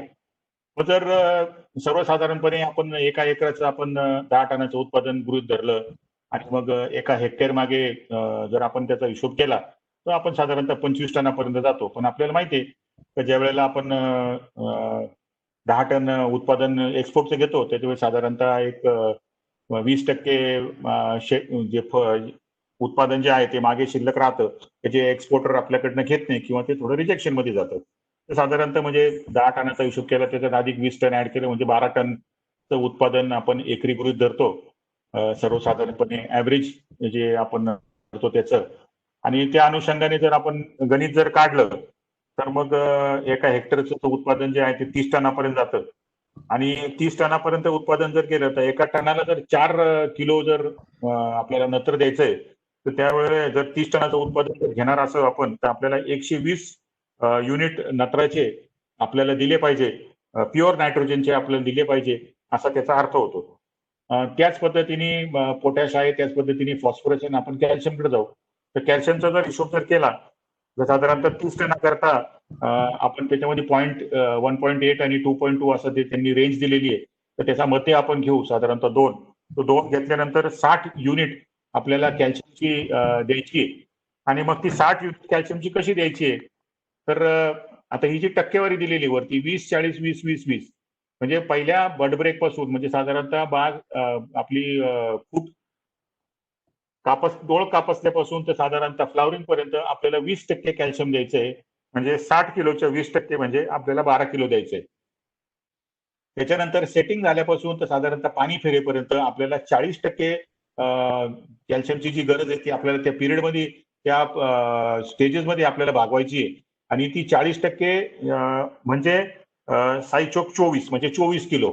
म्हणजे अशा पद्धतीने आपल्याला आपलं जे न्यूट्रिशन द्यायचंय ते कशा पद्धतीने कोणत्या स्टेजमध्ये किती द्यायचंय हा चार्ट इथे आपल्या समोर आहे. याच्यामधून आपण आपल्या टोटल एका बागेचा एका एकराचा NPK काढू शकतो आणि तो कोणत्या स्टेजमध्ये आपण किती दिला पाहिजे हे सर्वसाधारणपणे त्यांनी आपल्या पुढे एकदम अत्यंत सोप्या पद्धतीमध्ये अशी ही मांडणी केली आहे. आता हा कार्यक्रम इथे आता समाप्त होतोय. मी आता पाटील साहेबांना विनंती करतो का त्यांनी समारोप करावा. Dr. Drago, we have now come to the end of the session. Now Mr. Sandeep Patil will sum up for today. And yeah. Yeah, thank you for the hard, passionate efforts to communicate and educate our grape growers. आणि धन्यवाद अरुणजी, तुम्ही खूप efforts घेत आहेत communicate करण्यासाठी, त्याबद्दल खूप सारा थँक्यू. पंकज, आप शेयर करोगे? मुझे एक पीपीटी पर शेयर करना है.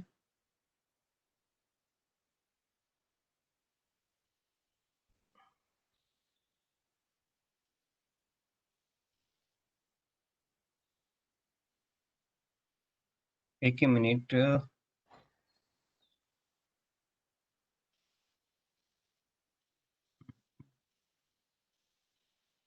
पंकज, येस. तो सर्व उत्पादक बंधूंनो, आजच्या कार्यक्रमात तुम्ही उपस्थित राहिले, खूप मोठ्या प्रमाणावर आपली उपस्थिती दाखवली आणि जो सेशन होतं न्यूट्रिशन मॅनेजमेंटवर डेफिनेटली तुम्हाला व्हॅल्युएबल इन्फॉर्मेशन मिळाली असेल. आता आपण उद्या जे आहे ट्रेनिंग, प्रूनिंग अँड कॅनॉपी मॅनेजमेंटवर डिस्कशन ठेवलेलं आहे. तर पुन्हा एकदा 5:30 वाजता आपण उद्या त्याच लिंकवर लॉग इन करा आणि आपल्या जास्तीत जास्त आपल्या परिसरातील शेतकरी जे बंधू आहेत, द्राक्ष उत्पादक बंधू आहेत, त्यांना माहिती द्या. म्हणजेच त्या ह्या ज्ञानाचा आणि या माहितीचा उपभोग किंवा नॉलेज घेऊ शकतात. तसंच प्रोफायलर लकी ड्रॉ जो मागच्या वर्षी आपण खूप मोठ्या प्रमाणावर प्रोफायलर मध्ये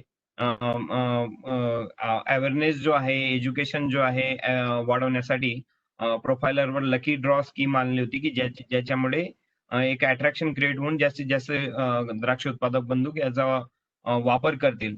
तर याचा जो लकी ड्रॉ आहे तो 28 तारखेला आपण ठेवलेला आहे ऑनलाईन. व्हर्च्युअली तो आपण लकी ड्रॉ करणार आहोत आणि ज्याच्यामध्ये खूप मोठ्या प्रमाणावर आपण गिफ्ट ठेवले होते, जसे ट्रॅक्टर्स आणि बुलेट आणि ऍक्टिवा वगैरे. तर जेवढ्या काही आपण कुपन असतील ते ज्यांनी पार्टिसिपेट केले त्या सर्वच शेतकरी बंधूंनी, द्राक्ष उत्पादक बंधूंनी या कार्यक्रमात जॉईन व्हायचं आहे. तर आजचा हा प्रोग्राम आपण इथंच थांबू आणि उद्या पुनश्च भेटू 5:30 वाजता. धन्यवाद. Thank you. Thank you so much. Thank you, Pankaj. Thank you, Bye, Patil sahib. Dragomir. Okay, see you tomorrow. Yeah, see you tomorrow. Take care. Yeah, and take care of you also. Sure. Yeah, sure. Bye bye. Thank you. Bye bye. Bye. Bye.